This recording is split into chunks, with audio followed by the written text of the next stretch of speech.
Yeah, that's what I mean. You bet. It needs to sound sort of sexually touching. Yeah.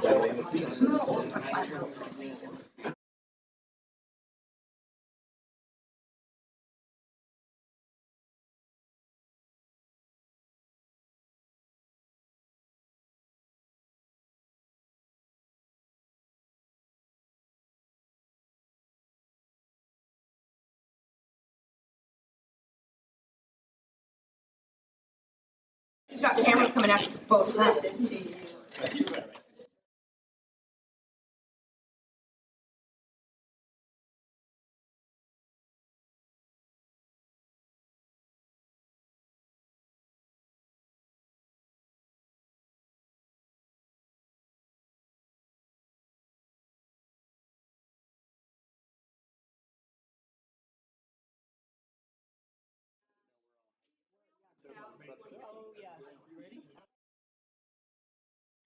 Okay. It's 6:30, so we will call this meeting to order for USD 348 Board of Education. I invite you all to stand and recite the Pledge of Allegiance. I pledge allegiance to the flag of the United States of America and to the republic for which it stands, one nation, under God, indivisible, with liberty and justice for all. All right. Well, welcome everyone to our first meeting. In many ways, it's first of several types. First being first fiscal year meeting of and also our 23 school year. First meeting for our new superintendent and several of our staff. Welcome back and welcome in general.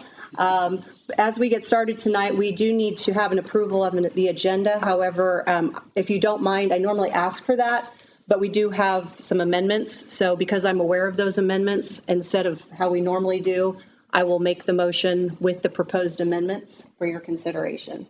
Megan, as board clerk, as always, if you need to point of order and catch something that I've missed, please don't be shy. All right, I move we approve the agenda with the following amendments. Under Section G, Financial Report, Item 4 will be meal prices for this coming school year. Under G also, Item 5, proposed amendment, are the milk bid prices. Additionally, under Item H, Administrative Reports, there will be items 3 through 7. And these are all food services items, with item number 3 being the appointment of the hearing official regarding food services. Item 4, meal account management guidelines.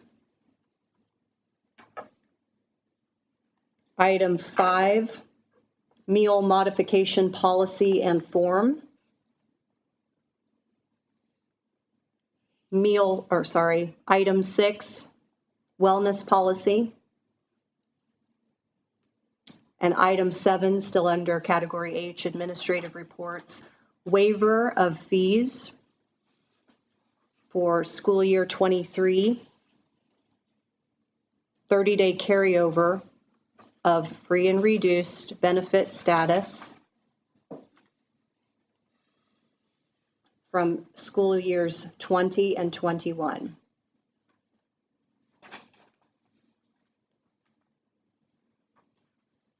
So that is the motion for approval of the agenda with those amendments. Is there a second? Second. All those in favor of approving the agenda as amended, please say aye and raise your right hand. Aye. Aye. Motion carries 7-0.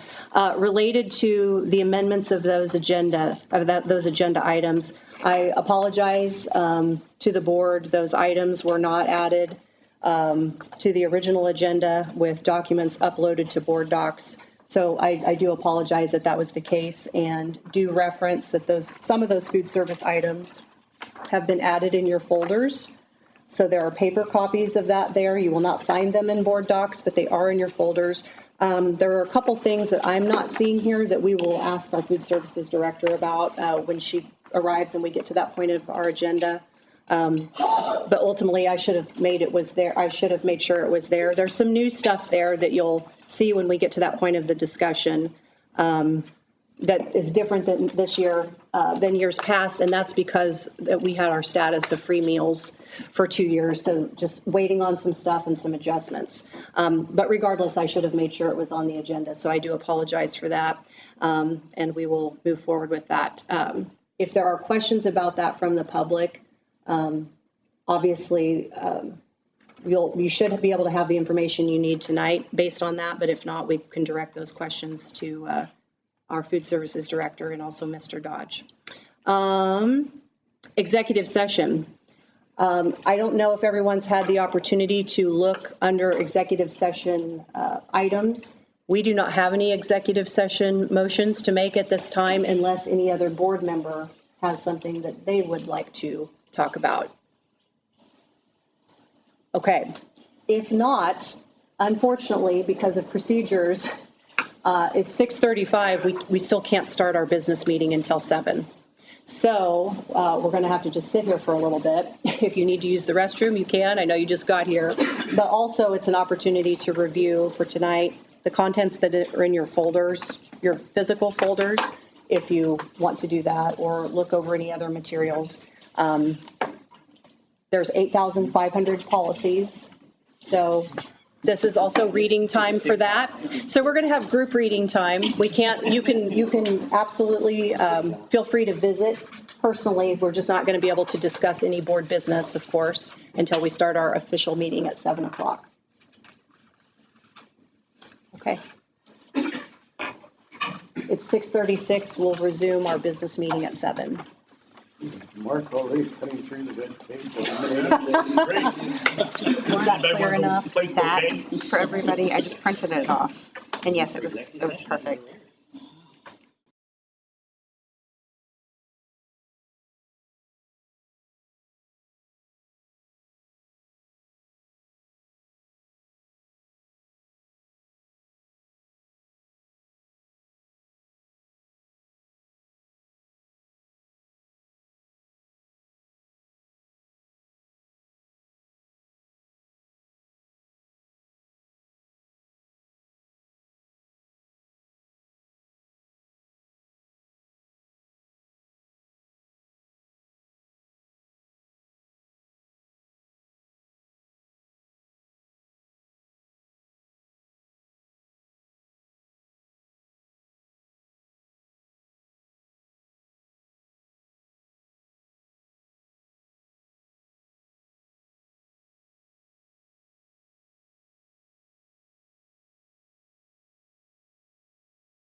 Not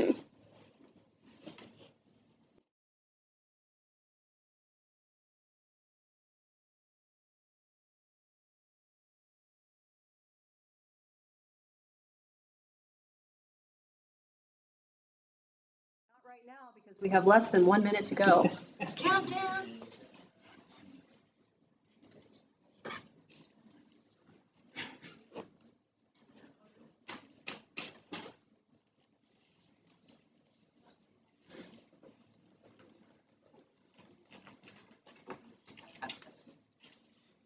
Okay, we'll go ahead and call the meeting back to order. Thank you for your patience.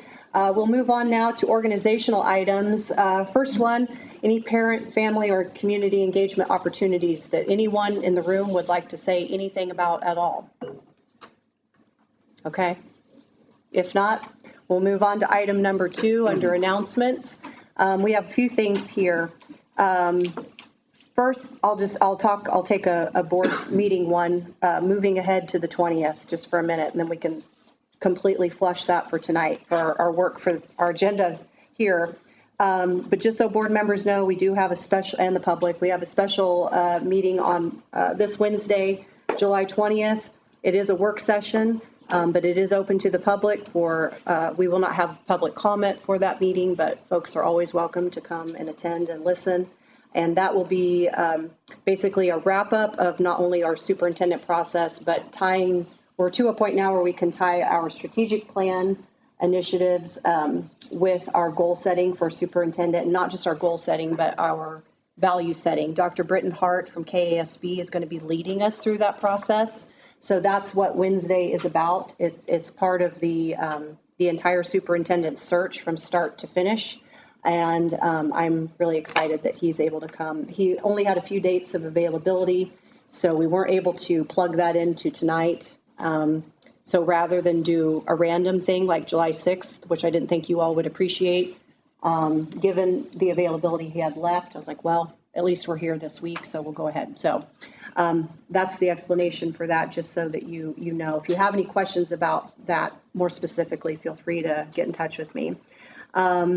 Also, you'll notice under the consent agenda item, we'll get to that in a minute. We have 2 things. One, I'm going to have Mr. Dodge share some exciting news regarding accreditation, and then Mr. Bland has some things he's going to share with us. Mr. Dodge? Yeah, so nothing is more exciting than starting your school year off knowing that you are accredited, not only for this year, but for the next 5. So through 2027, we are good to go. The work that the district did to get to that point over the last 5 years has been great, and we are now accredited to move forward, and we will be starting that new process to go through the next cycle this coming school year. So it's a great opportunity, and it just shows the dedication we have towards continuous improvement. Thank you. We didn't celebrate. Mr. Bland has some information he's going to share with us related to his work in one of the mental health committees. I'm going to let you share with us what you've been doing and also some new opportunities for us. Mr. Bland? So one of the things I get to do as principal is serve on the Douglas County Emergency Preparedness Committee. And generally when I attend these, they're exciting meetings about new grant opportunities for water mitigation and things of that nature. There's not a whole lot to share. However, this last one was pretty neat because we had the opportunity to have a guest speaker. That's Dr. Thompson. And Dr. Thompson is the new director of make sure I get this right, the Burt Nash Treatment and Recovery Center. And this is directly across the street from Lawrence Memorial Hospital in Lawrence. This is the facility was created through a 501c through Burt Nash and through the Lawrence Memorial Hospital. And when we were taking on this tour, it was neat because you see right away there are 2 main parts to this facility. There's an initial kind of reception area that can handle up to 16 different patients at a time. So this is designed for people who may just walk in off the street, or people who may say, hey, look, I felt something kind of growing for a while. I need to make an appointment. When they come into that facility at that center, they have both mental health staff and they have medical staff on hand to help those people. Then the other half of the facility is kind of designed for people who maybe need a little bit more time to get that support that they may need. So they can have up to 16 patients up to, I believe, 72 hours.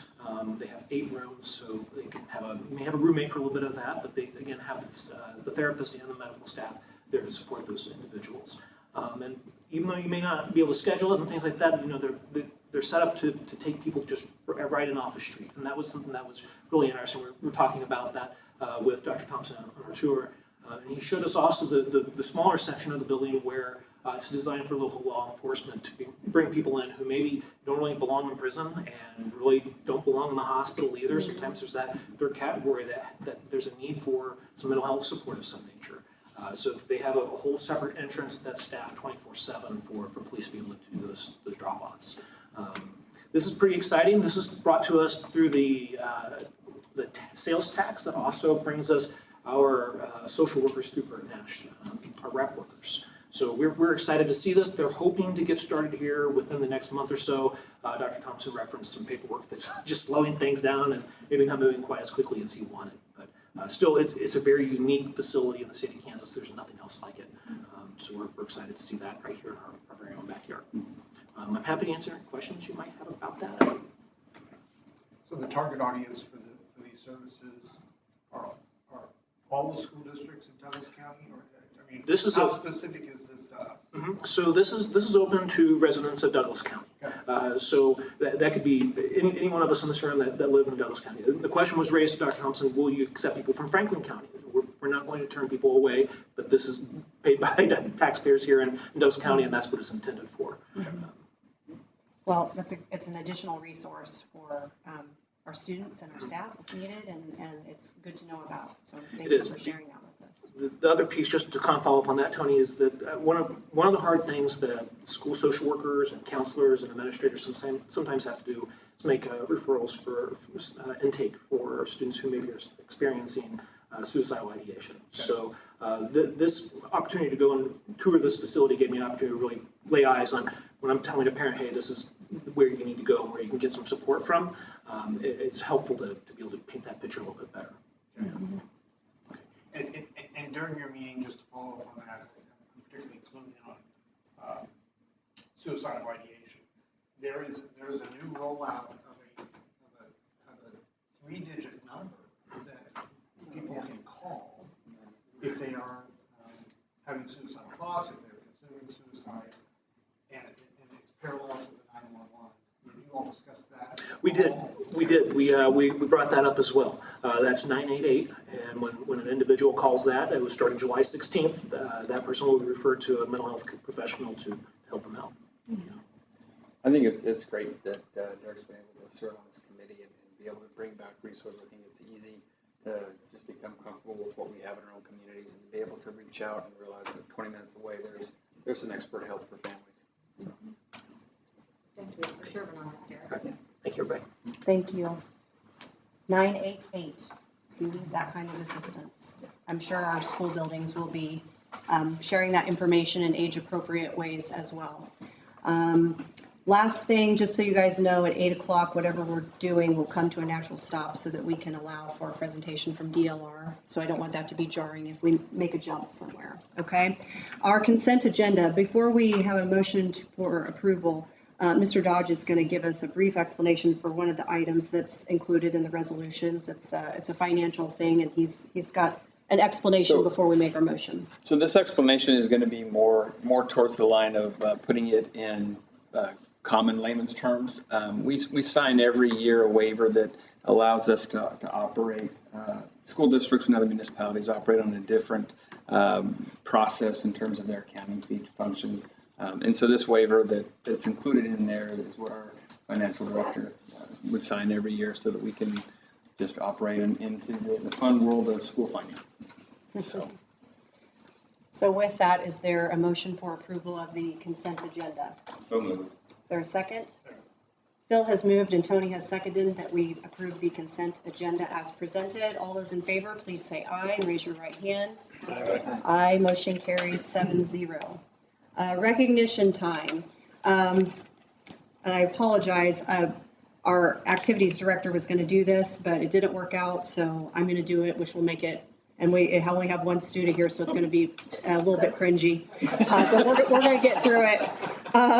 So recently, we had several of our students that were nominated for the Northeast Kansas High School Sports Award across different sports. I'll introduce and read those. They weren't able to be here tonight because they're doing all sorts of things, but these kids were also able to attend this ceremony in Topeka.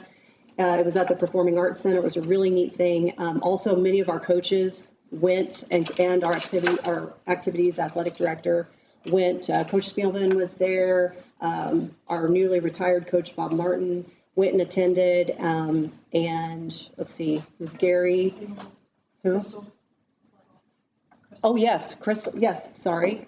So, I mean, not only were our students being recognized for all the sports, but the coaches went too, which was really neat. They didn't have to do that, but they showed up for their kids, which is a really cool thing. Want to recognize Fisayo Afunja for being nominated for volleyball. Caleb Carr was nominated for basketball and soccer, doing this in alphabetical order. Diana Messick was nominated for track and cross country. Devin Prather nominated for soccer. Riley Smith was nominated for basketball and soccer. So we want to recognize these students. Some of them are seniors and some of them are returning, but either way, it was a great honor. These kids represented our school in a very classy manner, and we recognize and congratulate excellence. So with that, let's give them a round of applause in case they're watching at home. The second award, and I'm going to have to talk fast because she's got to get back for Vacation Bible School. This was actually brought up to me last year by Drew Ising. He said, you know, you should do this. He talked to me and Mr. Dorothy about it, and I was like, no. And then it happened again this year that it came up, and like I said, our athletic director was going to do it, so sorry.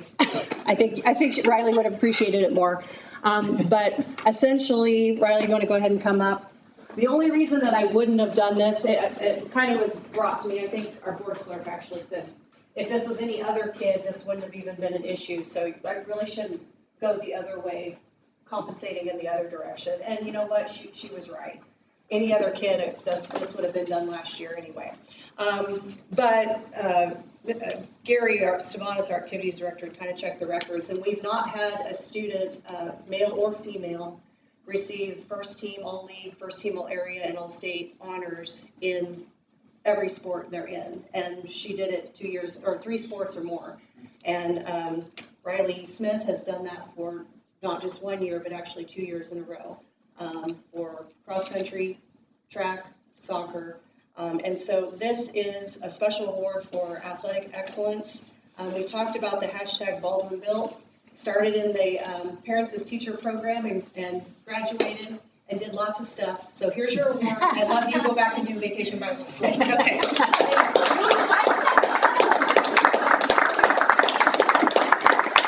And we will make sure and get these certificates to all the other students as well who couldn't join us tonight. Educational program highlight. I don't think we have anything for tonight, but we'll have something for next month. Celebrating 348 student voices. Shockingly, I had no student letters come in, so they're doing other things over the summer. So we'll go ahead and move on with that. Public comment. I don't see anyone here. Do we have any? No one signed in. But we want to say no. Yep. Just so that it's official. Though, because it is the first meeting of our year, our new school year, I am going to go ahead and read the public comment policy. Or actually, I'm going to reference. I'm not going to read it because it's long. But we do have a public comment policy, and just so that folks know if they're new here, and this is the first meeting that maybe they're watching or paying attention to, we definitely want everyone to know that all of our meeting procedures can be found at USD348.com, or you can simply Google USD348 board meeting information, and it gives all of the explanations for each of the pieces of our agenda, which I think is really important. Kay, Megan, and I worked on this at some point this last year. It's a blur to make sure all those things updated our current policies and practices. So if there are any questions about that, it has all the information about how we run our meeting and why. So from there, we're going to move to financial report. The first item on that is bus purchase. We'll have I just want to say a couple of things. I want to commend and thank Nate and Chris for their work on this process. It has been kind of a challenge to acquire vehicles for schools in any capacity, and I think Nate and Chris did a really good job at getting us to this point. So let's be honest, it was all Chris. It was Chris. I watched. So we have three bids. We have one from Kansas Truck Equipment, which is a Bluebird bus. We have one from Midwest Bus Sales, which is the Thomas, which is part of our current fleet. We have one from Midwest Transit, which is an international bus. We're recommending tonight for the purchase of the Midwest Bus Sales for the Thomas for $117,203. We did budget about a month ago in capital outlay $103,000. We have seen actually two price increases since, what was it, April, May? We knew they were coming, but we just didn't. Yep. We're in the new fiscal year yet, so that was unforeseen. But we feel comfortable with making that purchase and moving some things. So that's our recommendation. If anybody has any questions. Yeah, so the other two bids don't have any of this, the dealer options? Yeah, there are some advantages to it. Yeah. Obviously, being the higher quote, I apologize, I didn't list the amounts there. So the Kansas Truck was 112, Midwest is 117, right, and the other Midwest Transit was 107. So the advantage of having that is the perks of stocking shelves parts. We have all the same bus, the camera system, the programming, all that carries over. So it's less down the road cost-wise. So it's more cost-effective. The Thomas tends to outlast the internationals. Kay or Chris, am I missing? No, okay.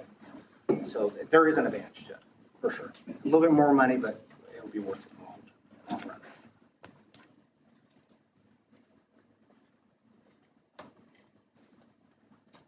Any other questions or comments? I move we go with the recommendation. Midwest Bus. And now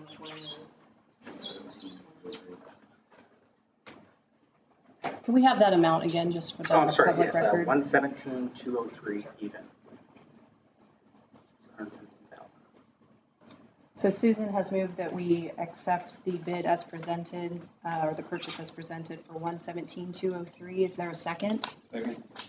Phil has seconded. All those in favor of approving the bus purchase, please say aye and raise your right hand. Aye.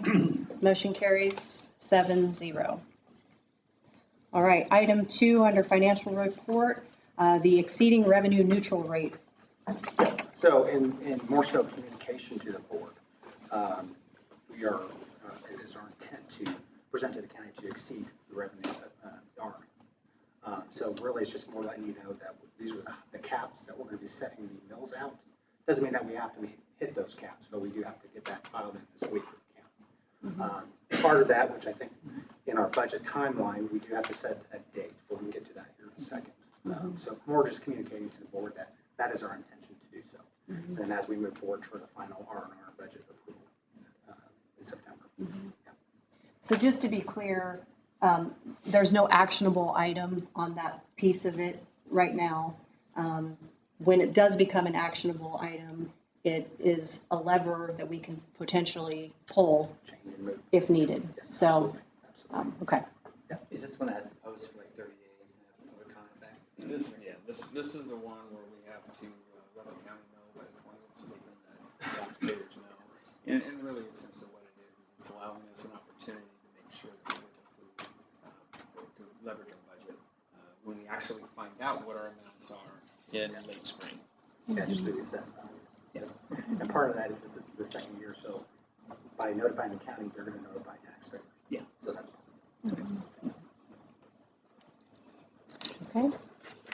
That segues into item number 3, which is the budget timeline. Yes.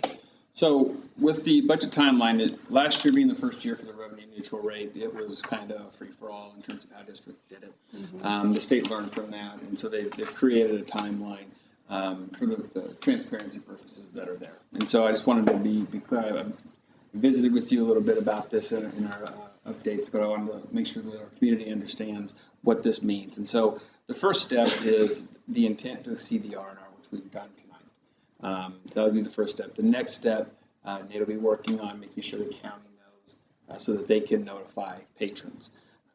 Beyond that, on August 3rd, we will be working with Greenbush to develop a draft budget.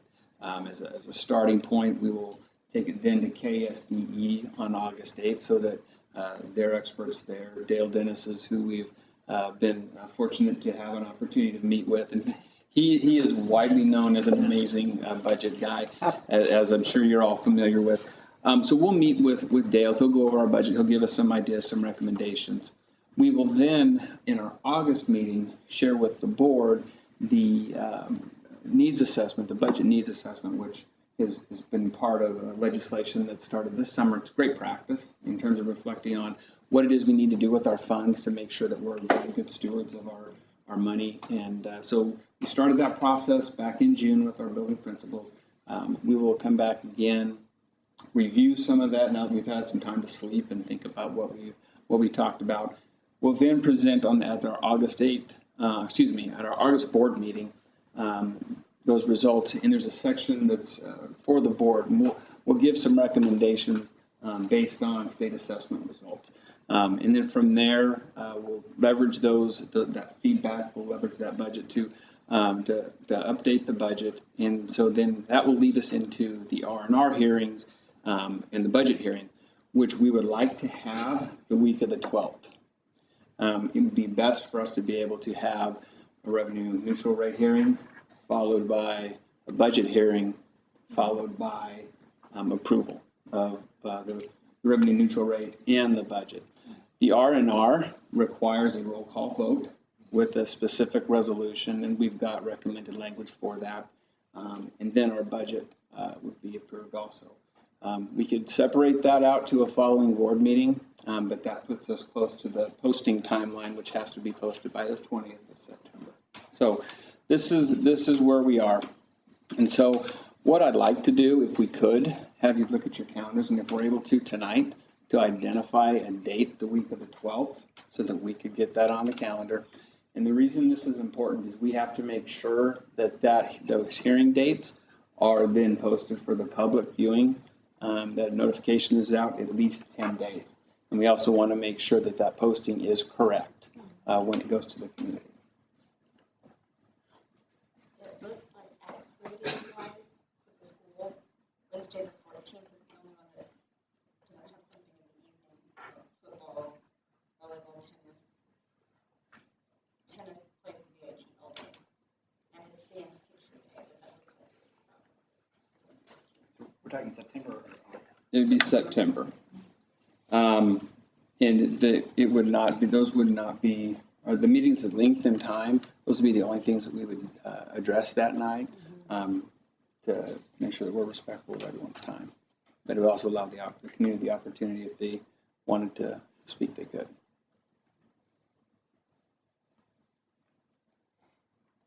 Tony and I have a co-op board meeting on the 13th, so we should avoid that date, but otherwise I'll see any conflicts that week.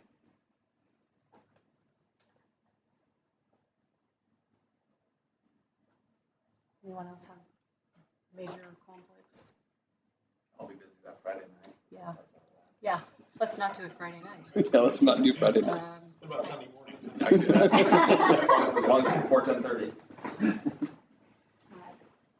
the 15th, I can't do that evening, but if you have enough quorum, then I could also Zoom in potentially. Did you say there was something on the 12th, Monday? No, Just because I'm. volleyball and football games What about and junior high volleyball. the 14th? The 14th is fine. Okay, so I teach on Wednesdays, however, on the 14th, if that's the only things that we're doing, could we possibly do Wednesday the 14th at 7? That would give me just a little more time. I can find a sub for 30 minutes, but I can never get one for a whole hour. So if we could do 7 on the 14th, and that's the only purpose of so would that work for everyone? Could we just do 7:30 to make it easier for you too? Yeah. Well, for public hearing, I mean, that would be great, but however, for people, I'm worried 7:30 is an odd, Oh, okay. you know, if they want, because we have to offer the ability to have public comment for both hearings. So it's not just a one, we have to offer public comment before the R&R and then public comment before. There'll be two separate hearings. Right. Okay. And each one gets its own public comment. So I worry 7:30 might confuse people versus being at the top of the hour. Yeah, okay. So, But we'll do both of them that night. yep. That's what Mr. Dodge is You go proposing. into a meeting at 7 o'clock for the R&R. And then we'd break and we'd come back, open a new meeting for the budget hearing. And then you'd adjourn, and then you'd open the next meeting, which would be the approval of the R&R and the budget. Is that okay with everyone? Okay, so we're agreed, we'll start that process on September the 14th at 7. And Megan will submit all those documents for those hearings in conjunction with them. Okay. Thank you. Is that all you need from us on that for now then? Okay, perfect, thank you. All right. Moving to item number 4, as amended under financial report, items 4 and 5. 4 are meal prices for this school year, and number 5 includes the milk bid. We'll hear from our food services director, Nicole Burnett, on those. Hello, everyone. I guess first probably the meal prices start with, as you know, we haven't had paid meals for the previous 2 years. So this will be a bit of a shift for our families and students too, to be paying for those. So taking that in mind, as well as the increasing costs over the past 2 years and what that's done to being able to purchase food, increased a little bit from the prices we saw before, that last school year before the pandemic. So there isn't a significant cost.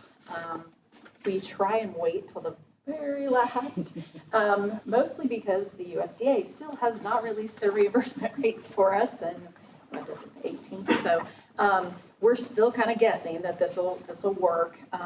It looks like budgetary wise, we should be okay being able to do those numbers and still not have a huge jump next year. That's my main concern, is to just ease us up instead of having some large jumps. I do know that you will probably see next year a bigger jump in the milk based on what has just come in. So we'll talk about that in a second. But for this year, I think just a moderate boost, we should be fine. So I think Megan printed off she found something, are there materials there? Because we don't have any of the meal price information. Oh, okay. So. Well, I can review them too. I don't know. Yeah, so that way if we're increasing something, we Yeah. want to be able to have it Absolutely. in front of us. So we have different prices for our different age groups, in case anybody didn't know that. So for our pre-K through 5th grade, which is PCIC, breakfast is $2, lunch is $2.90, I believe. Yeah. And then next to junior high and high school, also still $2, but it'll be $3 for lunch. Then we set adult pricing at $2.35 for breakfast and $4 for adult lunches. Milk, we've gone up to 55. We've been at 50 cents for a long time, so I didn't want to take too much of a jump. And then for our reduced meal price families, the state sets those at 30 cents for breakfast and 40 cents for lunch. So that's just more of an advertisement than anything else, that's what they are.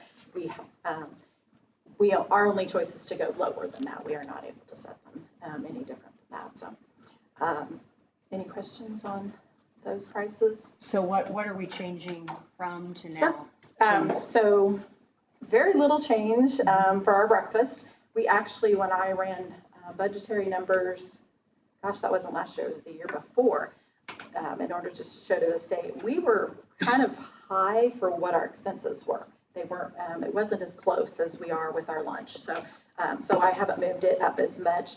I want to say we may have even gone down for the secondary. The adults went up 5 cents, I believe. It's not We hardly have any staff purchase breakfast, just as an FYI. Most of those are. And the adult lunches went up significantly. That's a 15% jump. But we get no reimbursement for those like we do the other ones. So we have to do close to our cost. The other ones went up 5 cents and 10 cents, I believe, on the two different age groups for lunch. So 5 cents for. I'm pretty sure the 5 cents is the Elementary? elementary. And then 10 cents, I'm pretty sure that they were, I kind of looked, for part of this, I looked at our budget, and what our costs have been. That's required by the state. But I also looked at neighboring schools, and that's kind of where that fell. I kind of liked that we were a little bit closer to what they were doing, going ahead and going up to $3. That's why that's up to $3. So the students would have been, the other ones would have been at $2.85. So. The establishment of lunch fees is always tricky with the rising food costs. It's what we're paying right now for food in August may not be the same what we'd be paying in January. So this is a year-long projection that will hopefully keep us within the Exactly. self-sufficient operations. And they've been all over the board the last 2 years. It's been up and down for every item. So there are, I would say paper goods is one of our biggest increases. And that's really hurt because we've been doing grab and go type things. All summer is spent sending items off-site. So those kind of costs have skyrocketed. Some of them have come down. Gloves, for instance. We saw a huge increase. Of course, everybody else needed gloves. We've always been buying them, but everybody else wanted them, so we had some competition. And we found some new products in that area too, some kind of in-between gloves that were a little bit cheaper. Those types of things we've made some strides in and keeping the cost down. But little things like 5-ounce portion cups, everybody wants them.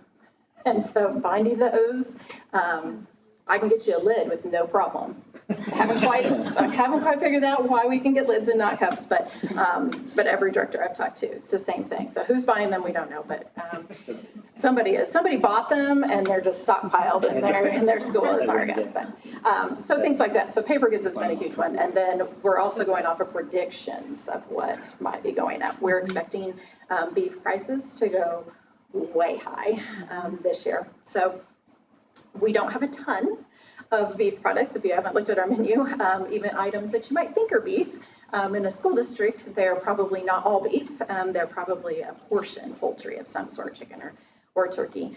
And that's what our kids are used to. So yes, we might have a hot dog that's part turkey, part beef. So some of those prices, but hamburger, one of the students' favorites, will be on the menu several times this school year. So those types of things. We're trying to stock up a little bit, but even that, the prices are already, we were working on that this afternoon. And at the same time, because of the reason behind the beef prices going up is also shortening our ability to get some of the other products. They have really just pulled them back off. There's less line items of each of those. So what we could have been, Gardner might be choosing this one, and Lawrence was choosing this one, and we could choose a different one so that we could actually get it. There aren't 3 anymore.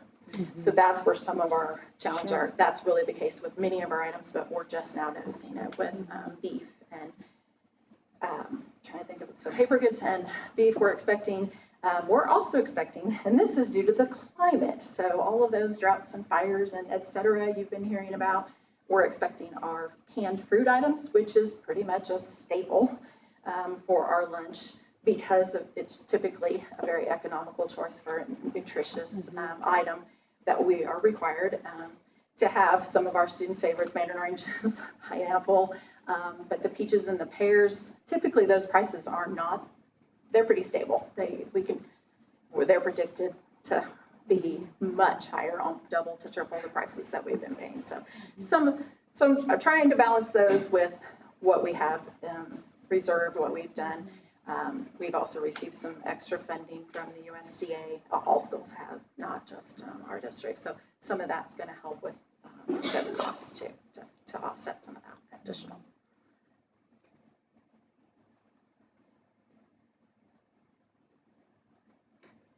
Does anyone have questions about meal prices?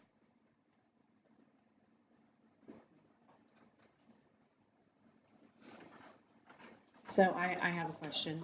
So on the supply part, the paper goods, because that's hard, yeah.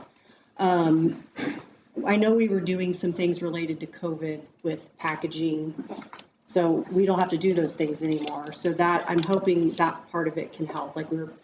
Like when I was at the PC, we were putting straws and things so that people wouldn't have to touch. Yes. And you're not So I would say burdening most yourself of, with that, most of right? our packaging will now be grab and go, and particularly in breakfast. We do have alternates at particularly the junior high and high school that are ready to go. And so plastic clamshells and bags that we put those in.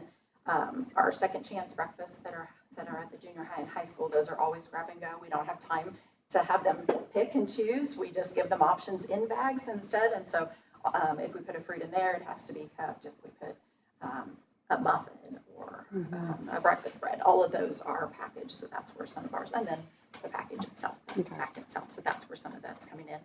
But then you have paper trays if the dishwasher goes down. You have plasticware if we don't have enough metal utensils. That's been a problem. As you all know, that's supply chain in general. You heard it about vehicles and getting parts and all that. It's everything. Getting utensils, metal utensils, has been a challenge. It's they're often back ordered, so then we have to switch to plastic. So there's a cost, but just basics, napkins. Yes, we go through thousands and thousands of those. So things like that as they all increase. And I feel like the suppliers are kind of have done quite a bit in that one. So. Add bibs back to the school supply list, you know. Supplier one. All right.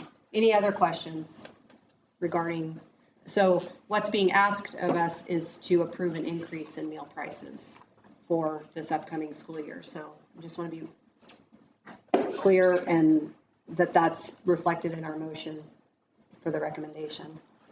And that is, I want to make sure it's right. So it's an increase of 5 cents for elementary meals and an increase of 10 cents for secondary. And then it's a 15% jump, which I'm sorry, I don't have that math in front of me, for adult meals. Is that right? Did I say that correctly? Don't quote me on that. I need to. I need the number. Well, not percent. It would have been I think they were at 385, so it would have been 15 cent. Okay, increase, I'm sorry, I might have misunderstood. I'm sorry. So that would take it from 385 to 4. Is that right? Okay. That's the adult one. The adult lunch I know is 385. It's the breakfast that wasn't as. Is it on that document? Because what we can do is if we upload it, we can say we're approving something as recommended. Sure, that's fine. Yes, that's the correct. That's okay. Yes. Can I see that, please? Because I want to make sure we have it for the motion, so we're not like, yeah, we approve it, but we don't really know what we're approving. I'm not. So pre-K. No, I just didn't write down the increase. So what's being asked is for pre-K breakfast $2 for breakfast, $2.90 for lunch. Grades 6 through 12, $2 for breakfast, $3 for lunch. Adults, $2.35 for breakfast, $4 for lunch. Extra milk, I don't know if we can approve that until we talk about, yeah, we can. 55 cents for breakfast, 55 for lunch, no difference. And then reduced is 30 cents breakfast and 40 cents lunch, just so you guys have heard it and we've said it out loud, okay? Is there a milk price for reduced? No, it's the same. It's Yeah. the same. So something that's probably not clear to everyone, USDA reimburses meals only. They do not reimburse items. Right. So if a student, even if they're free, comes in with a home lunch, they still have to pay regular price for any additional items they purchase, including a milk. Many of them could purchase milk or juice, but they would have to purchase those at full price. And that's why we always have to do it as a separate approval, because they're two different, just so everybody knows. Okay. If there aren't any other questions, then we could formulate a motion to approve these 22-23 meal fees.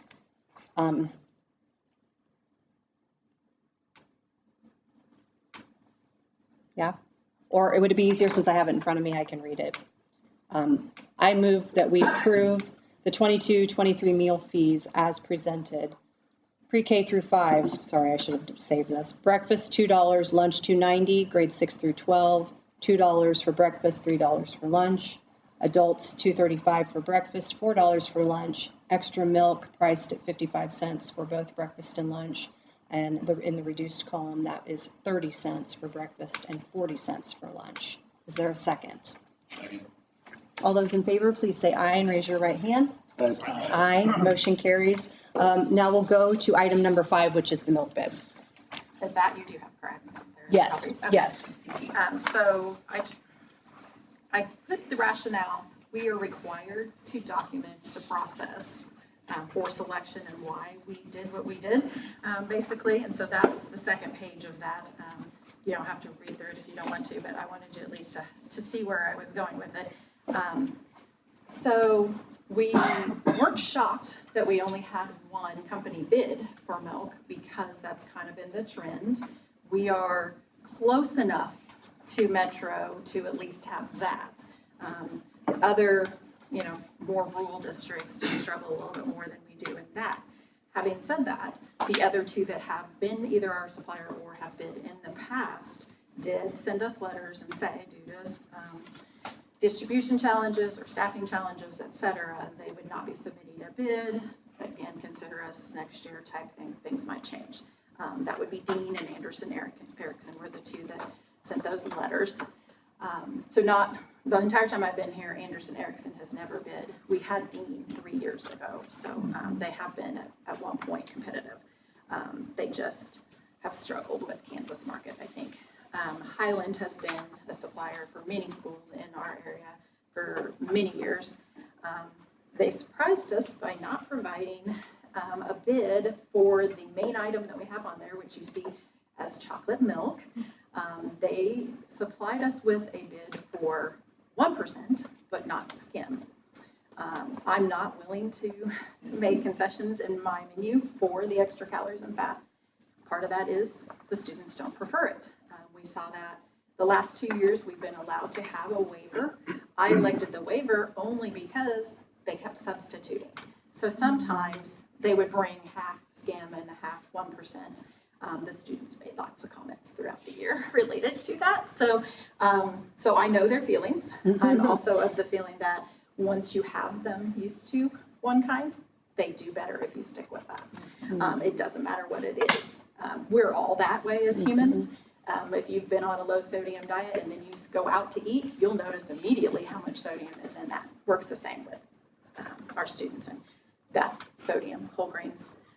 And so in addition to that, we have very stringent standards, and they are actually changing again this year for nutrients. And that means a lot of adjusting of a menu. And I'm just not wanting to go there. I just would rather we stick with that. Since we have an alternate. If we had no other alternate, obviously we'd make some concessions and go that way. However, Cisco is our main supplier for all of our other items, and so I went online and found what their prices are, emailed our rep from that company, and made sure that they can guarantee, yes, there would be no problem. We can add that to your delivery. They're also considering doing a second delivery. We've never had 2 deliveries from Cisco. Well, probably my first year, we would have been concerned by only having one milk delivery, but we've made adjustments. We've purchased milk coolers and made some changes so that we know that we can do one if we have to, but it would be nice just in general for us to have 2 deliveries from our broadline distributor. Produce, milk are wonderful to have delivered twice a week. So they're considering that. Obviously, labor is a challenge, so we don't know that for sure. However, they will at least be bringing that once a week. There is a difference when you go through your broadline distributor than having a milk delivery company. And that was my biggest challenge or biggest issue when making this decision. They don't come in milk crates. You've all seen the black milk crates everywhere. These come in cardboard boxes. So that'll be a bit of a challenge because kids pull them. We have stacked milk crates. There's 16 that fit in our milk coolers, and kids pull them directly out of there. So we're going to have to build something and work on how we're going to display for our students, particularly down in the elementaries. So that's first. Second, when you have a milk delivery company, you set a par level, and they come every week and order for you based on what you've used. Kind of a guess, a bit of a forecasting, guessing game. We will have to do that. My staff does that already with all of our other items. There'll be a little bit of a learning curve, but I am confident that that shouldn't be as big of a challenge with that. Having said that, so we do have a secondary distributor currently for food.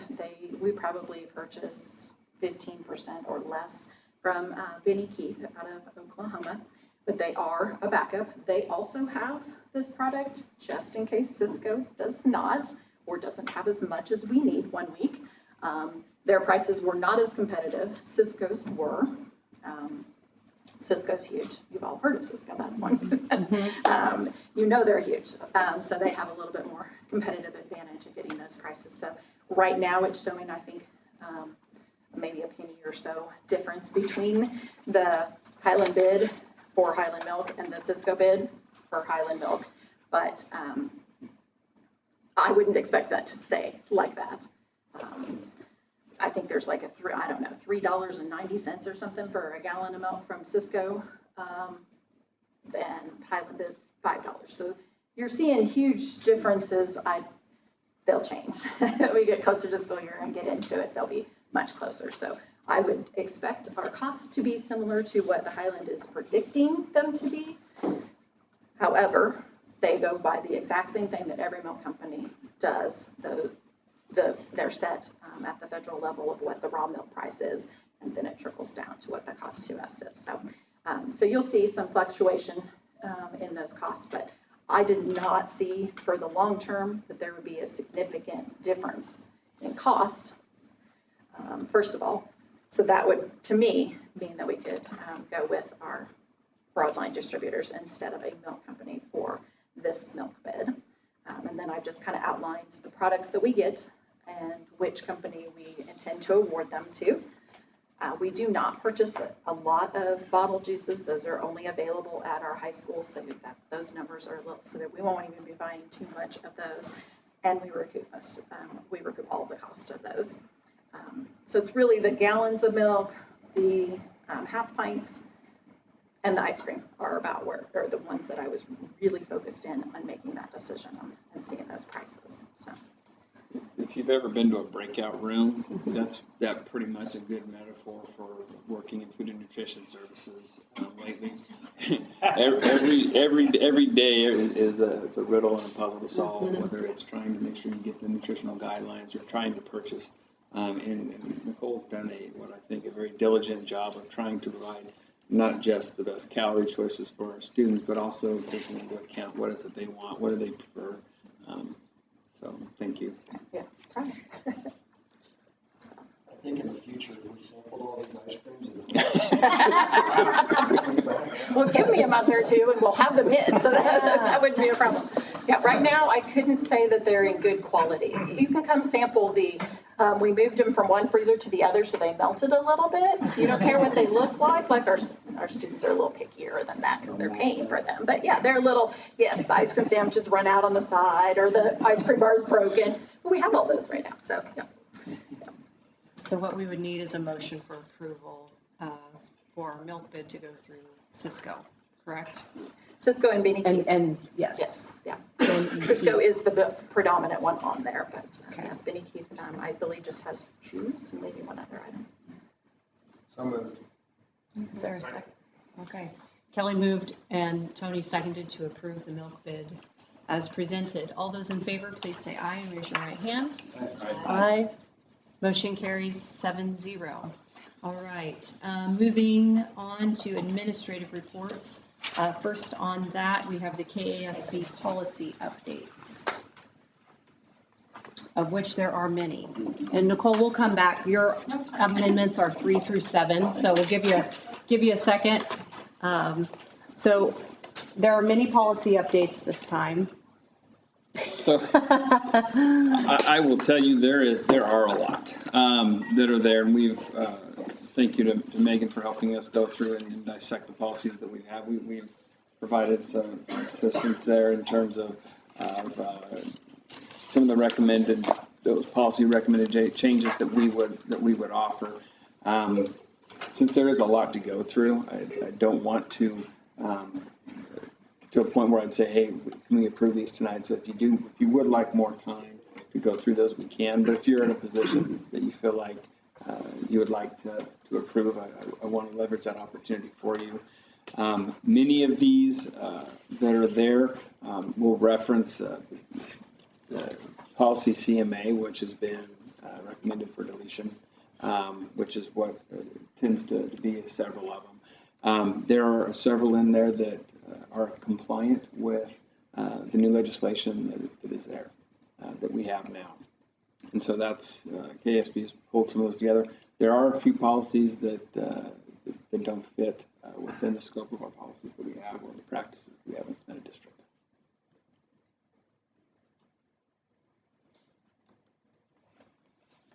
So we can approve them, or what he's saying is we can approve them tonight, or we can, there's nothing wrong with waiting until our August meeting to approve those if you guys would like some more time because of how many there are. I'm fine either way. I'd like to wait because I know KSDE is weighing in on some of this. No problem. Well, if we even have one person that would prefer to wait, then I would prefer to wait as well because of just the breadth of these. So we'll plan on addressing that again in August. Okay, thank you. Moving on to handbooks. We have two remaining to approve because we've, in a very exciting fashion, we've had two new key staff members at each of those buildings, so that's why we are approving tonight, being asked to approve tonight, the handbook for the primary center and also Baldwin High School. Anything you'd like to add, Mr. Dodge? Let's see, at the high school, commend the work there, the layout, the visual component to it. It looks really, really nice, good. Brant and his team have poured through it and have put together some good recommendations. And Nicole was able to take the feedback that the board provided last month and made those adjustments here. So Brant or Nicole, if there are more you want to add, I don't want to take that opportunity from you. Well, then I should take the opportunity to probably give a lot of credit to my assistant principal. I mean, we had a vision, but then we did beg, borrow, and steal for formatting, but it's something that I wanted to do, but she really took the initiative, so I do want to give credit to where it's due. I said she probably 90% of it, not 10%. And I only touched the first that you guys can comment on since it's already been approved with everything else, so. Okay. Anything else on it? Yep, that's right. We did approve that pending those changes and that thank you for. So really, we're only approving the high school handbook officially. Yeah, with the lunch section and the pricing center. Correct. So I don't think we actually have to, we don't need a motion to approve the primary center handbook because we already did it. Thank you. I'm sorry. I did not word that correctly. You're absolutely right. So we would only need a motion to approve the high school handbook. Will those food service numbers get dropped into PC handbook then? Yes. I just completely took the pricing chart out, so it doesn't actually have It's not. any pricing. So once we have that, if we want to, I can add the exact pricing in. Just right now, it doesn't exist. Okay. So. The version I'm looking at has a big blank table now, ready for some new numbers. I'm gonna be honest, I've taken that out like 3 times, and then it shows back up.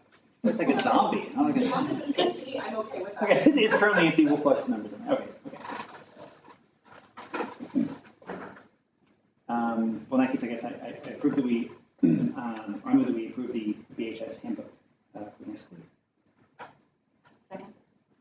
Chris has moved and Susan has seconded that we approve the Baldwin High School handbook as presented. All those in favor, please say aye and raise your right hand. Aye. Motion carries 7-0. Okay, Nicole, we're going to bring you back up for items 3 through 7.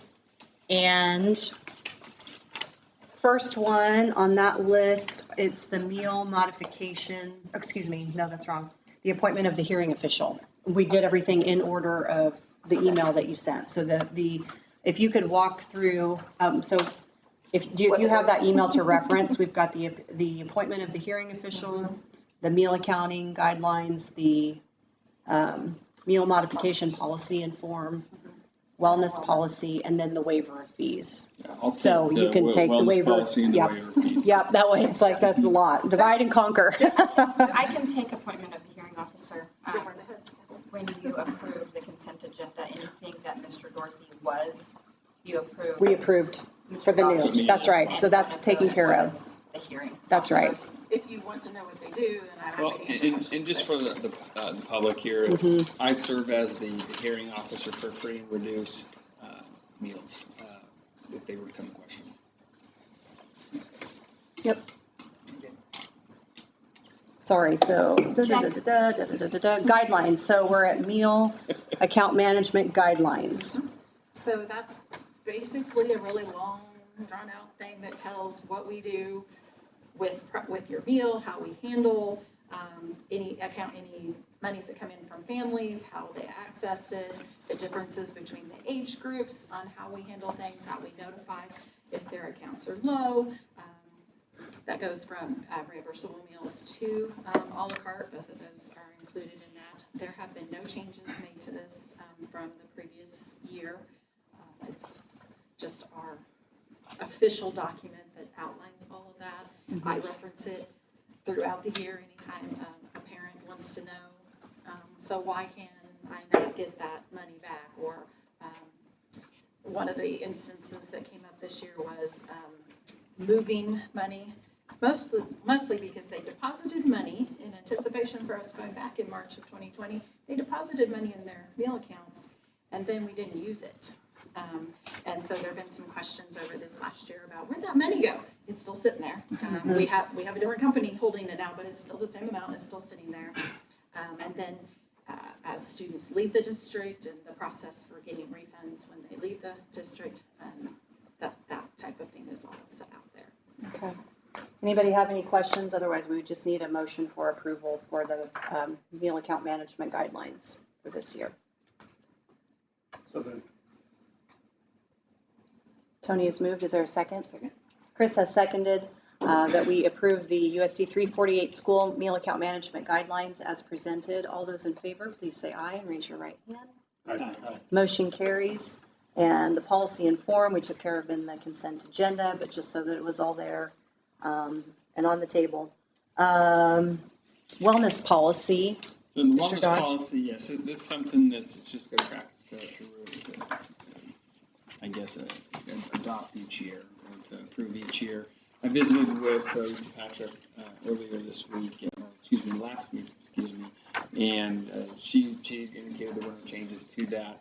I would ask that we approve it at this point in time, and for some reason that changes, she's welcome to come in and we can look at any of those revisions. But at this point in time, it doesn't appear that anything is going to change to that policy. The only thing I'll clarify, Lisa is on the committee. I'm the chair. We did lose our other committee member, Jana. So we will be looking, that would be about the only big issue for us to do in the next month is to find the other person. And really that's because it's reflected in curriculum. It's reflected in what we do as health. And then there's a whole area that's the nutrition portion is in the food service department. The reason I have been elected, I guess, to chair is because we have to report on it every year as part of our program renewal for food service. So that's why I end up doing most of the paperwork portion of it, that job. So, but we have a very strong employee wellness committee, a subcommittee off of this, and they have lots of plans for this year. It's just not really any changes to our policy that that would need to happen in order for us to do some of these activities. I'm sorry, but we do need to approve the policy for this school year, correct? Okay. So I move we approve the wellness policy for 22-23 school year as presented. I moved and Chris seconded. All those in favor, please say aye and raise your right hand. Motion carries. And so the last piece of that, which is new because of the situation we've been in over the last couple of years, but waiver of fees for this school year 23 for the 30-day carryover of free and reduced benefit status from school years, plural, 20 and 21. That's a big title. And Mr. Dodge is going to help talk us through it. So we have the ability to look back to 2 school years and enroll and do carryover with that. And so that would allow the families to be free or reduced for the first, through September 29th. Or we can use this as a reset this year and roll over the students from last year and encourage as many families as possible to fill out the free and reduced lunch application. We've had many discussions, and in full transparency, we've discussed every possible angle for this. Essentially, what we'd like to do is return to what was past practice, and that is roll over from the previous school year, and then get as many families as possible to fill out the free and reduced meal application. That application provides families with an opportunity to receive assistance with that free or reduced meal. It also has the ability to provide free or reduced fees for different programs within the school the enrollment process. And what we're looking at here is allowing for that to take place again, is the reduced fees for the upcoming school year for those that qualify for free or reduced. And with that in mind, that's what we'd like to do. And I just wanted to be upfront with the board on that in that sense. So.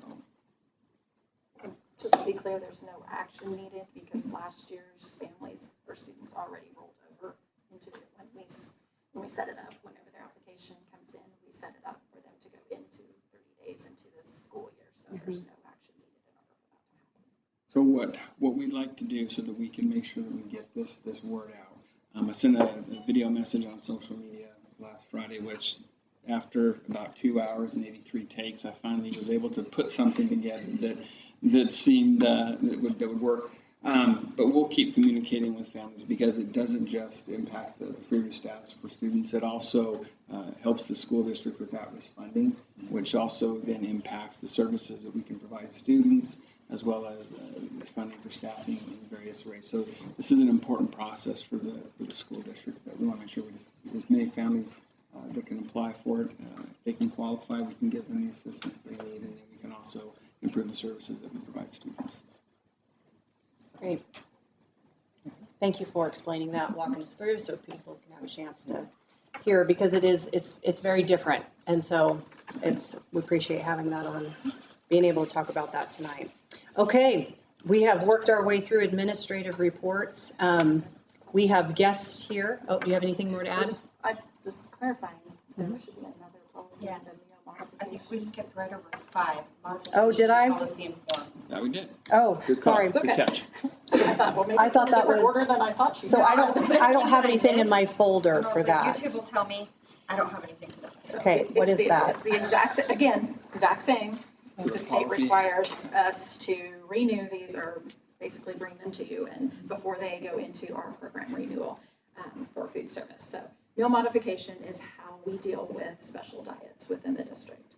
There is very little that we get to decide on that. It's basically our communications piece to families on how we handle them within our district. It's also the form that they must fill out and have their physician sign that allows us to provide a different diet. I'm sorry, I thought that was in the consent agenda. Okay. If it was, I apologize. No, I don't think I didn't know so. what that was. So Okay. that's why.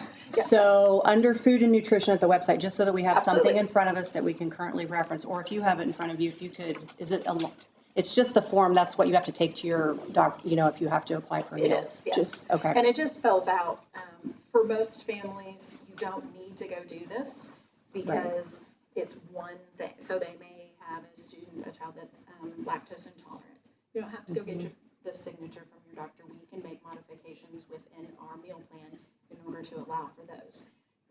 Same with a peanut allergy. Most of our menu, unless you eat on a la carte, is peanut free, so nut free as well. Shellfish free would be another one that's come up here recently that we also do not have in our menu. So things like that, it's spelled out that you don't need to. It's really when it raises to the level of a disability, then you need to complete the form, and that's really all the paragraphs above it say is if you think if it's just this, if your student's just struggling with this, then all you have to do is communicate with us and/or it's already been taken care of by our menu because we are already a peanut nut free school. And then we do, gluten-free would be a perfect example of one that probably needs to go get the modification statement signed by their physician, because significant number of our entrees are a combined meat and grain, then that limits their choices enough. And on top of that, many of our gluten-free are also dairy-free. And when you combine two nutrition needs, they frequently need some modification. And so at this point, I don't believe we have any in the district that need a modified texture, but we would be able to offer a modified texture if a physician required that, if that's what they needed. So. And in reference to the policy itself, are there any modifications or changes to that policy? No changes to the policy. It's the exact same thing. We have not changed it I changed it my first year. It was your first, and because I remember that because there were quite a few changes that were good. It just really wasn't very clear what we did. Right. Think when I came in, so I just wanted it to be out there for the public. And that way, if somebody asks me a question, I can send them the information, and this is how we handle it. And then my staff is not uncertain about this child is different from this child. Why is this child? They also, it's kind of a communication for them too, to be able to say. Typically, the policy or the statement also comes into the nurse, and so then that's also outlining how our department works in getting those transmitted over. It makes sense to hand it into a nurse. I get that. It's just us providing your food, so we have to have a copy too. So. And that can be found under the nutrition information on our website, because that's what I just went to refer to it. So I move that we approve the modification policy as it currently is to apply to the 22-23 school year. Second. Chris seconded. All those in favor, please say aye and raise your right hand. Aye. Motion carries 7-0. Thank you. Sorry I skipped that. I thought that was in another place. Okay. It is 8:06. We said at 8 p.m. we were going to, regardless of what we were doing, we were going to hear from DLR. So before we do that, do you have any setup materials that you'll be using? I do. So I'm going to call a 5-minute recess to do that. So if anybody wants to take a break, and we'll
and call the meeting back to order.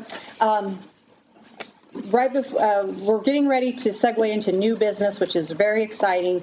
DLR is here to present, but as you'll note on the agenda, and this item will be here on every agenda and through the end of this calendar year, bond exploration update.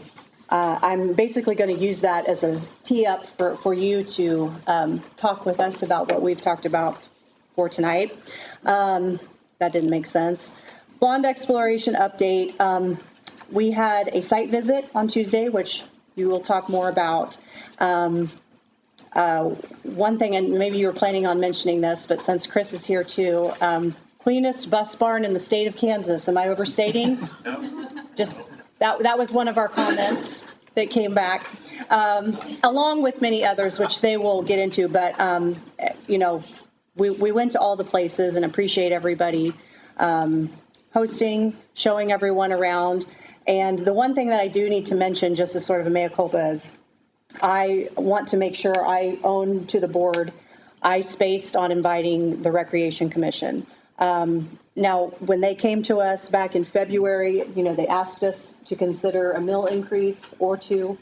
And our response to them was, we're going to ask for patience. There might be an opportunity to go at this in a more comprehensive, strategic manner.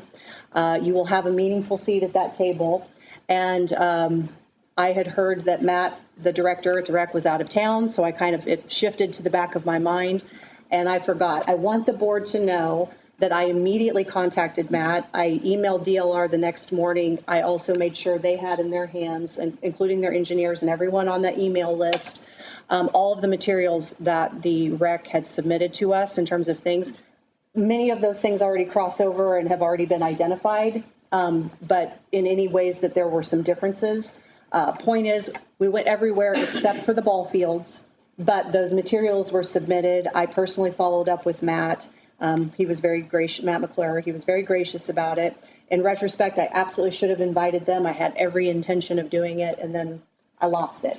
So that's my fault, but we'll make sure they're involved moving forward. And in the committee process that's been outlined to us by DLR with the formation of stakeholder committees, that's one of the things that came up in our July 9th Zoom call. That's going to be the opportunity for community members, organizations, stakeholders. So that will be another. So no harm done at the end of the day, but I did want to own that I should have invited them and I didn't, and tried to. I think everybody's cool with where we are. In terms of site visits, would you like to talk about that part first before we pivot into general contracting information? Yeah. You Okay. might go back to why we're here talking about it. Oh, yeah, that's a good idea. So we are, as titled on the agenda, we are exploring a potential bond to be able to submit to the public as an election item. And to be able to do that, those materials would need to be submitted by January of 23 for that to be a potential ballot issue in the spring election. In order for us to be prepared to submit materials for election by January 23, that is why we've begun working on this now.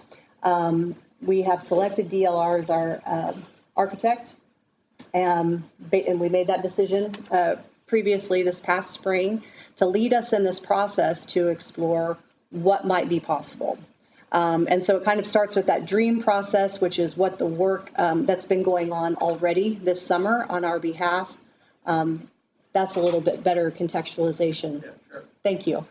Been a long day. With that, I'd like to invite Kevin to speak with us, and Megan. We appreciate you guys being here tonight. One of the things that came up in one of our Zoom calls was the need for looking at construction delivery methods as it pertains to a general contractor, particularly in a climate of, as we've heard several times already tonight, changing prices. There's a lot of moving pieces that a general contractor might be able. We don't have an official one. And so they're here to talk to us about what that process looks like, why it's beneficial to engage in that manner, and also to answer questions as to where we are for right now. Kevin, thank you for being here, and Megan, we appreciate it. Sure. I'm going to turn it over to you. Okay.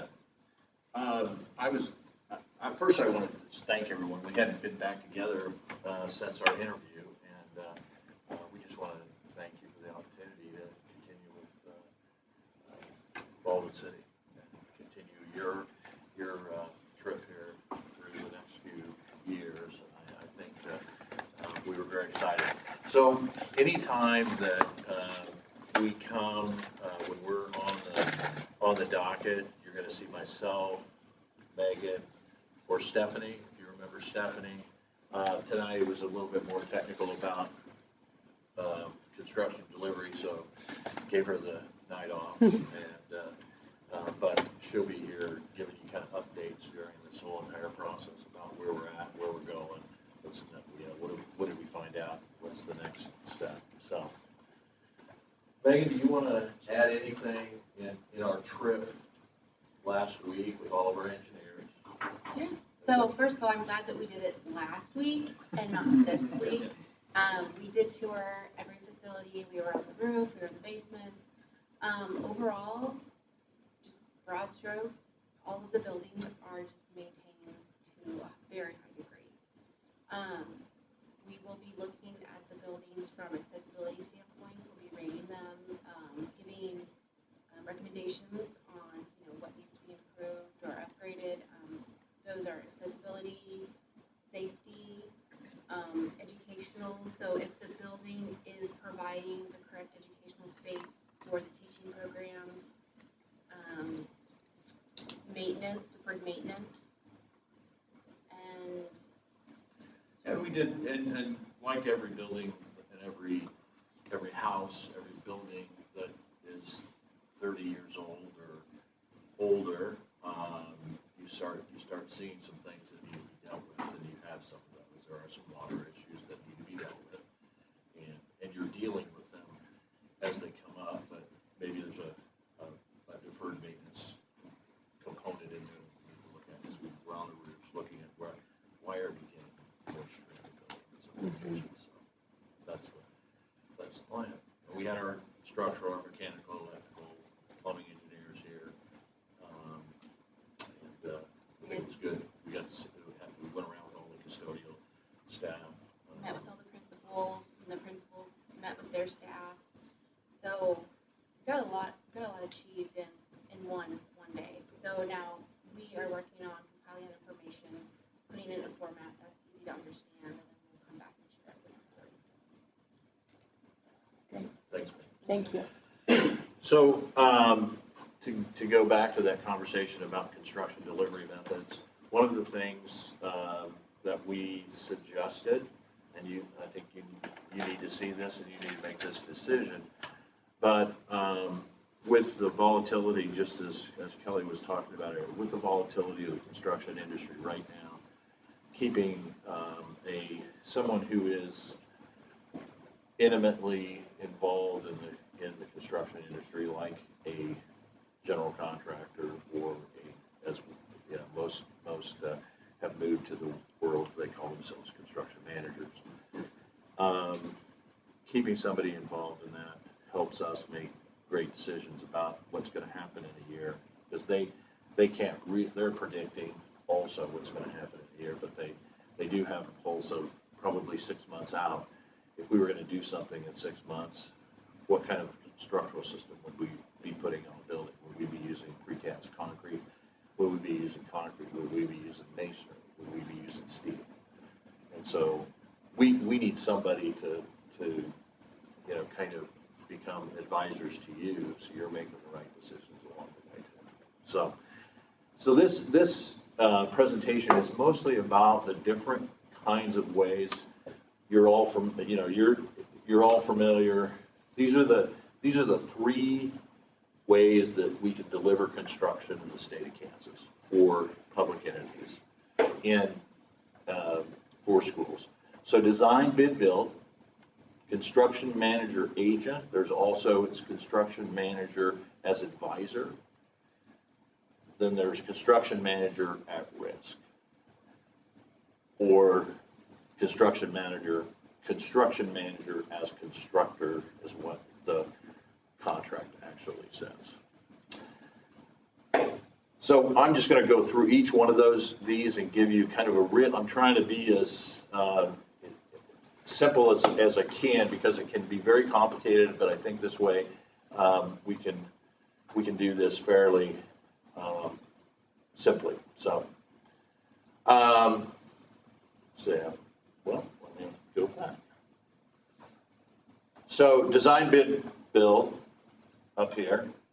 So this is where you get the contractors hired after the design and bidding process. So we do the design, we finish our documents, we put it out to bid. This is this is the traditional mode, and so then they bid the project. The lowest bid typically gets the work, right? Unless there's some compelling reason that you wouldn't go with that general contractor, but most often that's the case. The thing about, we're talking a little bit about time, so just wanting to give you a sense of time. So time for selection on something like this is it'll be months after the completion of documents. So let's say if we're going to bid something out, if April 23 ends up being your time frame that you pass a bond and you're successful and design starts. So let's say it's whatever it is, it's going to take 6 months for us to get the documents done. So then there'd be 6 months after April, then we would bid the work, and then construction would start after that. So we wouldn't have anybody on board probably for a year from now. So just a sense of where we're going to be. Now that's going to probably be the most, it's usually the most, I guess it's probably the lowest number, just to give you a sense, because everybody's coming in and you're looking for that. So design, bid, build. These diagrams give you a sense of contractual arrangements, contractual connections. So in the typical design, bid, build, the owner, you, are holding a contract with the design team, the architects and the engineers. You're holding a contract with the general contractor. And we are tied together the three of us are tied together by AIA documents that all talk to each other. So what's the contractor responsible for? What's the architect responsible for? What are the things that the owner's responsible for? So that becomes the team of folks right here. And then here's all of the subcontractors. And there's many times there's 16, 25 subcontractors in any project. And they all are responsible to this general contractor and the number that he bids and the scopes that he sets up. That we've got drawings, they've got scopes, and so their responsibility is directly to the general contractor, and then then directly to the owner. Some of the things that we talk a little bit about, I think some of the things about design, bid, build, and this is in the traditional way of doing construction in all levels for a long time.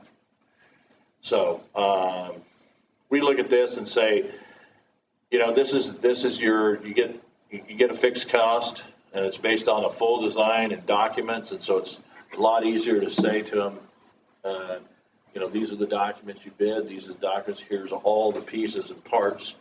You have to adhere to this. You can't throw something out because you decided you didn't want to do it.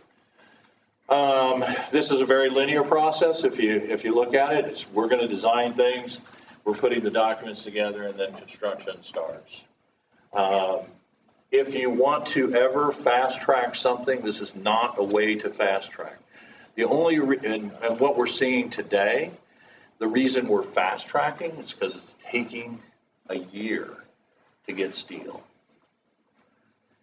So what we're ending up doing is putting out a package of, typically it's footings and foundations, and then steel that is erected above those footings and foundations. And we do that because if you order it in October of 23, you're not going to get it till November of 24. And you want to get, and you don't want to start construction too soon and have your construction site sitting empty because you're waiting for something. So that's just something that we're seeing, and so that makes it a little difficult. So this could be a surprise at bid day. At bid day, you have a budget of whatever the number is. At bid day, if you're down on your knees praying, you're really in trouble because you don't know what you're doing. But in reality, it can be a surprise, and especially again in this marketplace, we don't know what could hit that would cause it to be that way. And as we see here, a lot of the unknowns are uncovered during construction. So that as things get built, contractor wasn't involved in some of the decision making, then it's a little bit harder to tell him to do something different, or if there are any clashes or issues. So design, bid, build. Like I said, it's a standard AIA document. It's the agreement between owner and contractor.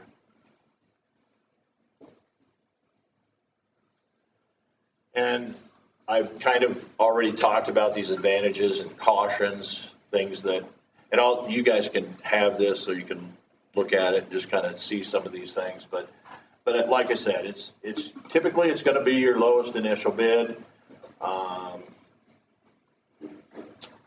You really rely on your architect right here to be your agent, and we do it. That's exactly what we do. But there's only you only have one group looking after this, whereas when you have a CM, and we'll talk a little bit more about that, you also have a CM that's spending their time because they have responsibilities because they were involved early on. So these are some cautions. Bid coverage. Typically right now in the world of construction, the mid to smaller construction companies have maintained their kind of general contractor role, and design, bid, build is their probably 75% of what they do, or they got negotiated contracts. So, okay. And another one down here is just, highest potential for change orders. You've got a number things, however they go. It rains for 6 months and we can't do something, and then they're going to expect to be able to get some time to move further out. That's going to, you're going to have a contingency, but at some point in time, if you've got some real issues along the way, that gets eaten up too. Any questions about design, bid, build? Okay. So construction manager, agent, or advisor. So the construction manager as an agent can be selected through a traditional RFP process, not unlike what you did for your architects. It's qualifications based. It's not a dollar value based. Now there certainly is a dollar associated with their work, but that's not the way that you have to select them. To select a construction manager as your advisor is 3 to 5 weeks after an RFP is solicited. So you get that out, papers and all those locations, and so it takes 3 to 5 weeks to get that done, and then you're off to the races. So let's talk a little bit about what that really means, what a construction manager advisor is. So you're going to see the term assist or advise. You won't see responsible for.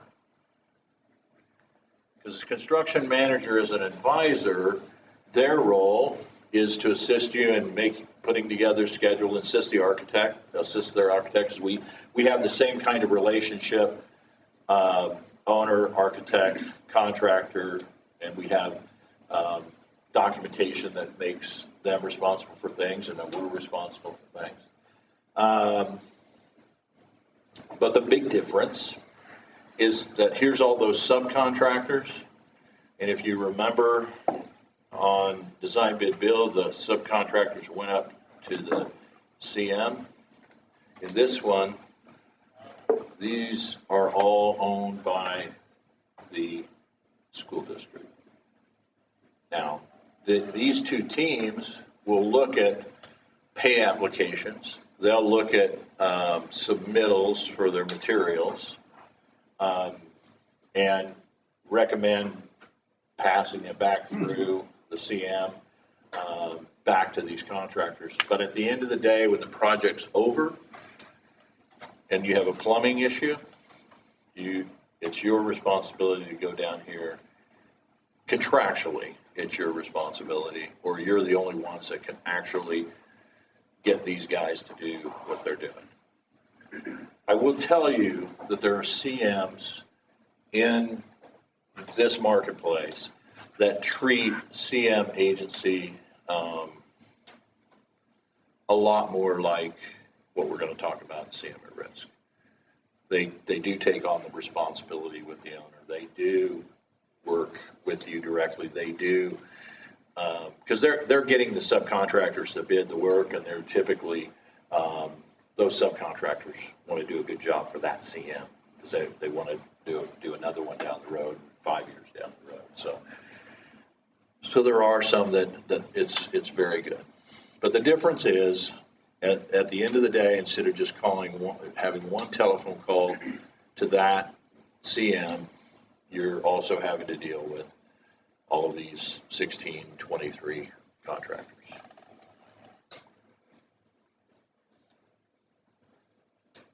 Again, talking about you can see it's construction manager as advisor. Here's, again, some of those advantages, disadvantages. We talked a little bit about them. I'll kind of, so you can see, I think there is an advantage. They're an advocate for the owner. It is a fee-based service, so you know exactly what their fee is. They have some general conditions because they'll have a person out on the job site or two. And it also enables us to do some of those things that I was talking about earlier, fast track work where they can bid packages.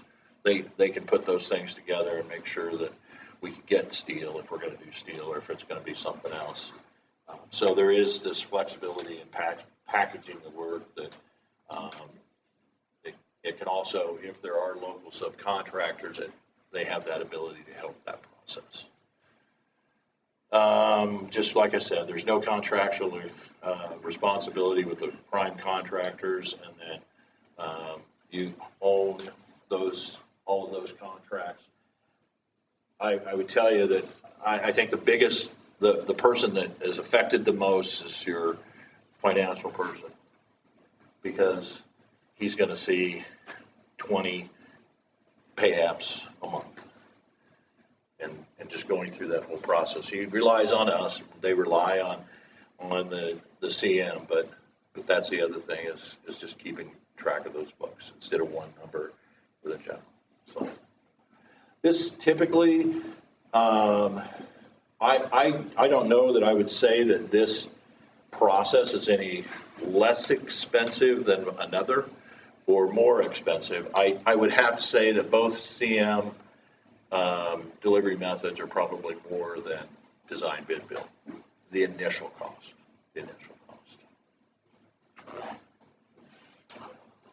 So, and any questions on agency? Advisor. Okay. So construction manager at risk. Construction manager at risk can be selected through a state mandated RFP process using qualifications-based selection criteria with general conditions and service fees. The time for the selection of a construction manager at risk or as constructor is 8 to 10 weeks after an RFP goes out. And that's because it's this three-step process. Get it in, you shortlist a group, then you have a shortlisted group give you proposals and fees and all of that. And then you can interview them. So they'll give you a proposal, and then during that or after that proposal, you interview 2 to 3. You don't have to. You certainly do more if you want. I always caution that just because if there's 5, everybody puts a lot of effort into those things, and if you really have, you have the number 1 candidate after looking at proposals, and you've got a number 5. That number 5 is going to have a really tough time to make it. But with 3, you're probably. But I'm not saying you don't. I'm just saying that just thinking about it. So this is what it looks like for a construction manager at risk or as an advisor. It looks a little bit like design bid build, because all these contracts go to this CM right here. We still have the same relationships, it's just that it's with different contract, and we have a little bit of different responsibilities here. The difference between this and design bid build is that you get to pick your contractor. In design bid build, you're going to get most likely who's lowest. So, and you can't necessarily keep somebody from bidding. Whereas a CM at risk has the ability to help along the way to keep costs in line, act as an advisor for the architects and the owner.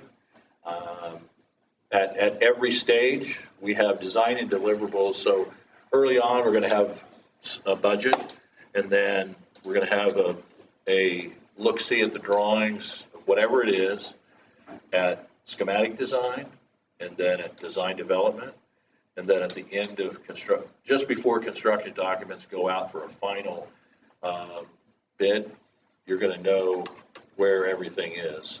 And during that process, we're going to it's very possible that we're going to change and make some decisions, because that process, depending on how long it takes to put the documents together, if it's 6 months, things could change in 3. And or we could be seeing what's going to happen on bid day 6 months from now and make sure that we're not making a mistake.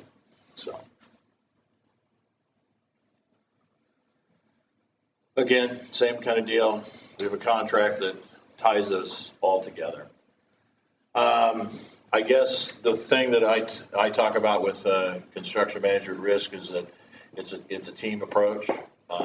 It really does have an increased owner control, because you're probably in every one of the meetings, whether it's Mark or Mike, are going to be in all those big decision-making meetings, and there's a strong checks and balances. All of these things, value engineering is typically, if done at the end of a project or at the end of when you bid, that's usually scope reduction, not value engineering. But during the process, when you're working with somebody, they're next to you, you're drawing something, and they're saying that's going to be twice as expensive as if we just did it this way. So that's the value of having them on the design side. All of this stuff is open book. Your design bid build situation is not open book. It's just the number I gave you, and that's, you're just going to have to live with it. So I think that in some ways it does take a little bit more time for the owner during the process. And depending on how you want to do it, whether you have a couple or 3 board members who want to be involved along the process, along the way, that takes a little time. I think it makes it a little bit more clear along that way. So And there's contingencies and allowance, and we can talk more about what that looks like. That's a tedious thing, component of it. So with that, any questions on construction manager at risk? I'm sorry to put you on the spot there. I'm ashamed to say I don't remember our construction manager last time out. We did a risk? We didn't. We didn't? We didn't, because we didn't have that option. And I'll be really honest with you, Andy, I was trying to think the other day who it was. I played golf with them and everything. Well, I lost it too, because we were doing Eudora, and we were doing here at the same time, and Universal had done Eudora, and I thought they did the new school here, but now that I'm thinking about it, I don't know. Somebody said Manning, and I think it was Mary that said she thought it was Manning. I think it was Manning. And that may be the case, and so, but we did design bid build, so yeah.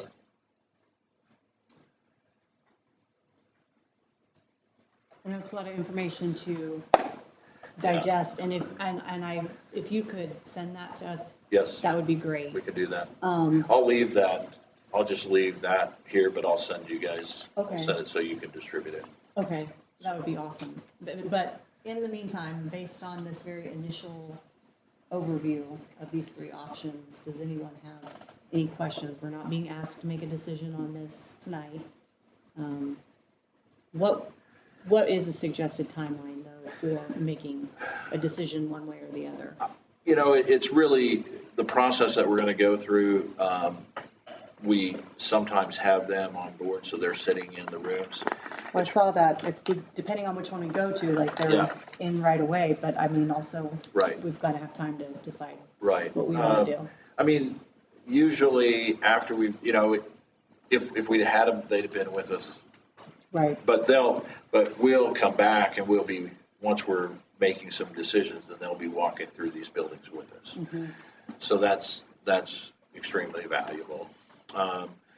The sooner the better is all I can really say. Yeah. The sooner they get involved, there's no cost to you. There is typically there's some pre-construction costs associated with it, but I'm pretty sure they all defer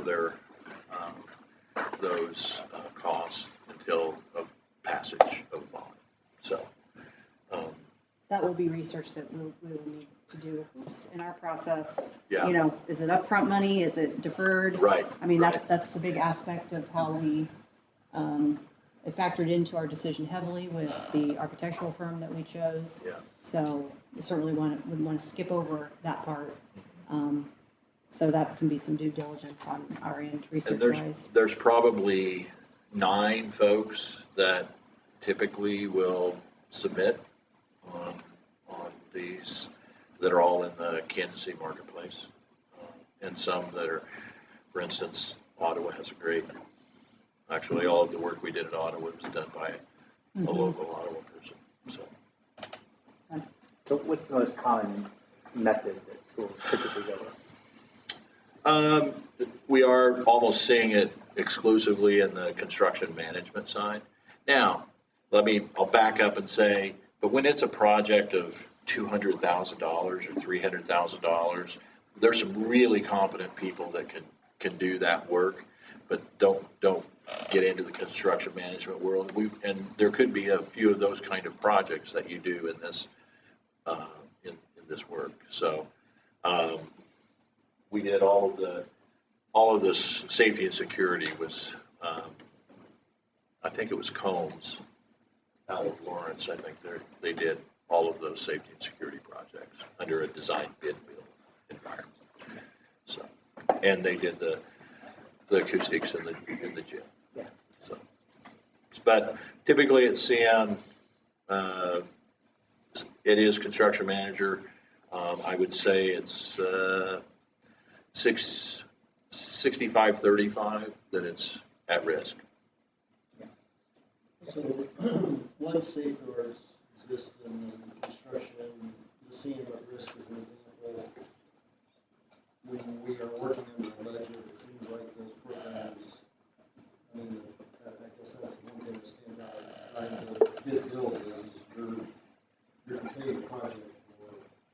predetermined. Yeah. They'll put, I didn't speak to that. They have a guaranteed maximum price at the end of all the work that we do as a team. When we get finished with the documents, they're going to take, and that's also a thing. We don't have to necessarily wait till the end of us having documents completely done. We can ask them to give us a price at 75% of our construction documents. What's the value to you? The value to you is that we want them to own the numbers very, very tightly, because we don't want to get to the end and all of a sudden now they've got some contingencies and allowances and things like that, and the number is bigger and scope is less. And so guaranteed maximum price number is your guarantee. It's just like a design bid build. They sign a contract and say, we're going to do it for $1 million. And they're not coming back to you at the board asking for a change order. And especially what we have to do for you is hold them just like we would a design build contractor, because we want to make sure that if during the process they've seen it, it's easier for me to stand in front of a CM and say, what do you mean? You guys forgot that. What do you mean there was a scope gap?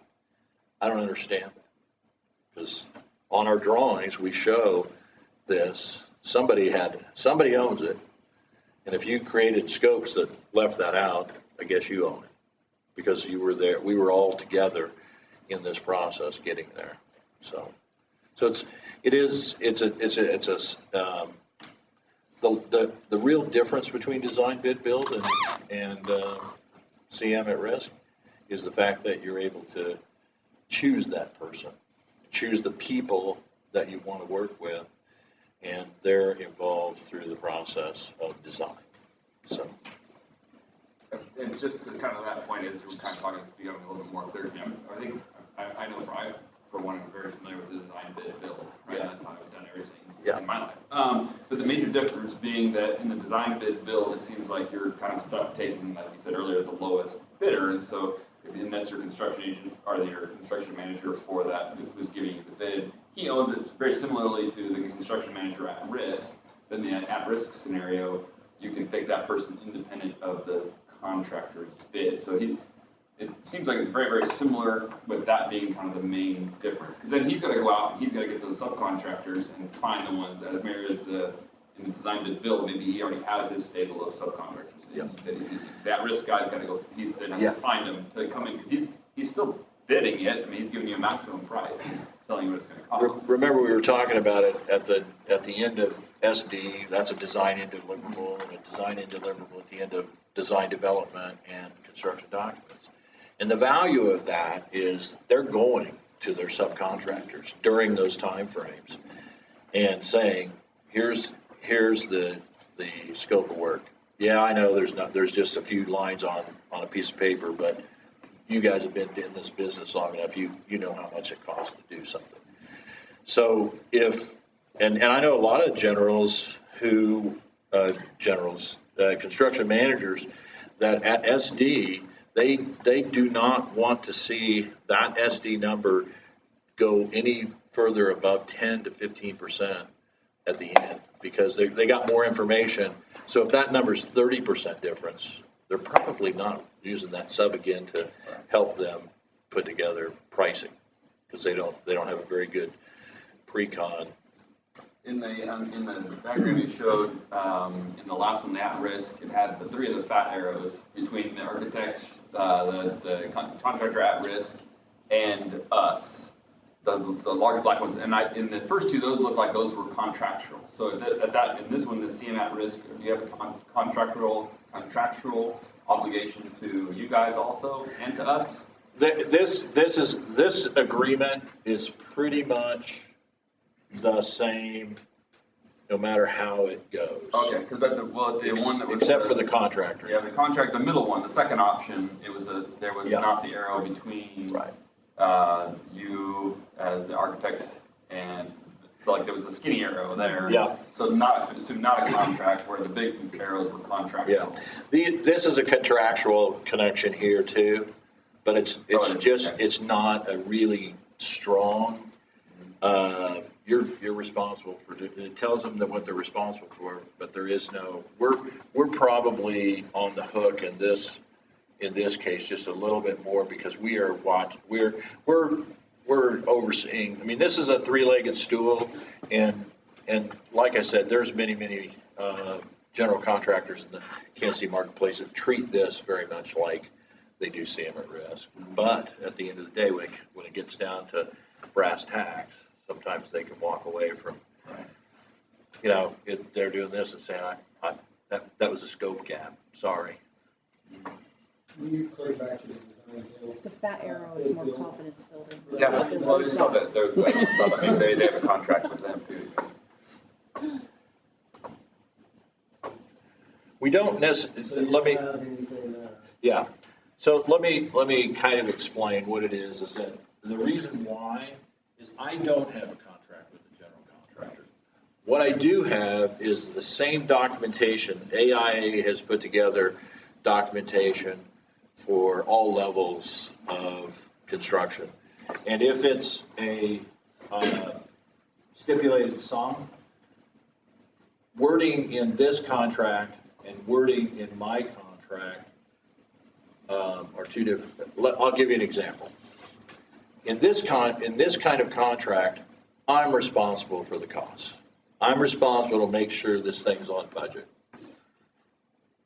I'm responsible for making sure that, because he's just bidding it after the drawings are done, and you have $1 million budget, it better come in at 999, or because you want to spend that money and you want to get everything you want out of it, but you don't want to be over budget.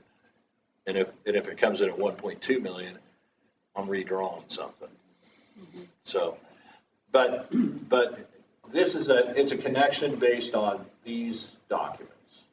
It's not a direct, because I can really, a lot of times, this is the way I have to go. If there's something serious, I'm going to have to go to owner and say, owner, we've got an issue, and here's what you need to take care of. And vice versa. So how does DLR's cost, I guess, or fees to us change on each of these different levels, or how are they impacted? Because it seems like you're going to be, especially like on the last one, the one at risk, you're going to be really thick line connected there. Yeah. They don't. They don't? No, I don't know, maybe it's the industry, maybe we're not very smart. We always talk about it, every year lawyers are smart enough to raise their rates. We just keep them the same, and the reason we do is because typically construction cost goes up, and our work is a percentage of construction. So it's just, there is no difference. Correlation. No. So there's really, you have no skin in the game which choice we make. No, I mean, it'll affect us, sure, yeah, but. You don't have financial skin in the game, you have maybe resource skin in the game. Yeah, mostly resources, what we have to do. Yeah. This is this at a large scale can be a really, really hard process. Mm-hmm. At a smaller scale, it's great, quite frankly. Mm-hmm. I don't know why that is, but that's. I have a question that's similar to Kelly's, and you may not have that information with you, and no problem. It's something to take and get back with us. Certainly wouldn't be the only consideration, but it's just one that I'm curious about. On from the broad view, what are the timeline differences? Do you have any kind of statistics in terms of, 60% of our clients meet, or 60% of our clients who choose the at-risk option, or contractor with at-risk, get their six months to a year faster than the design bid? Do you have any kind of timeline correlations? I don't. We haven't ever done that analysis. Because if one has, like, is more prone to more change orders, that's not just a financial consequence, it also can be a timeline consequence. Yes. Because of so many things that are out of our control, like if it rains for 8 months. Right. So I was just curious if you had any data related to the choices I would just, people if I were to tell you what the way it usually goes, it's like, because schools have to be open August of every year. Yeah. There's just a flurry of effort that goes in, and I can tell you that on the CM side, and the CM side at risk, those contractors are looking way ahead, because they know they can't go past any dates, and they're not getting any relief. And so, unless there was, again, like if it rains for 6 weeks and time affects it, but when it rains for 6 weeks, then at the end of that 6 weeks, and it looks like it's gonna be dry for a while, we're asking them, what's your recovery schedule? Sure. Because you still gotta be done the same day. Sorry, but it's the way it is. So at risk, in the GMP, it also says we're gonna get done on this day. Right. So. So again, kind of a loaded question, but design, bid, build obviously is going to be the most economic. On a project of the scale we're looking at, not an exact number, but a ballpark estimate, the construction manager at risk, the CM at risk option would be maybe what percent higher for us overall cost? Because I know it's going to be probably based on your feedback, maybe a preferred method for many reasons, but I guess for our community, I mean, I think it's important for us to know. I get it. Typically, the way that their services are provided are via a fee and then general conditions. So, they come in, I'm going to say it's somewhere around 2%, maybe, and some will come in a little less. Don't know what the market looks like right now. That's typically their fee. Maybe adding 2% to our project. Well, and see, I don't know that I could say that, because general conditions are going to, all three of these are going to have general conditions, meaning that they're going to have superintendent, they're going to have a project engineer, they're going to be responsible for cleanup, they're going to be responsible for site things, trailers, etc. Utilities, if you want them to be, depending on what it is. So, I would say it's a little higher, but I don't know that I could say it was 2%, even though their fee is 2%. If you're looking at a design, bid, build, and a general contractor, sometimes their whole cost with general conditions and fees and their profits 7%, something like that. So,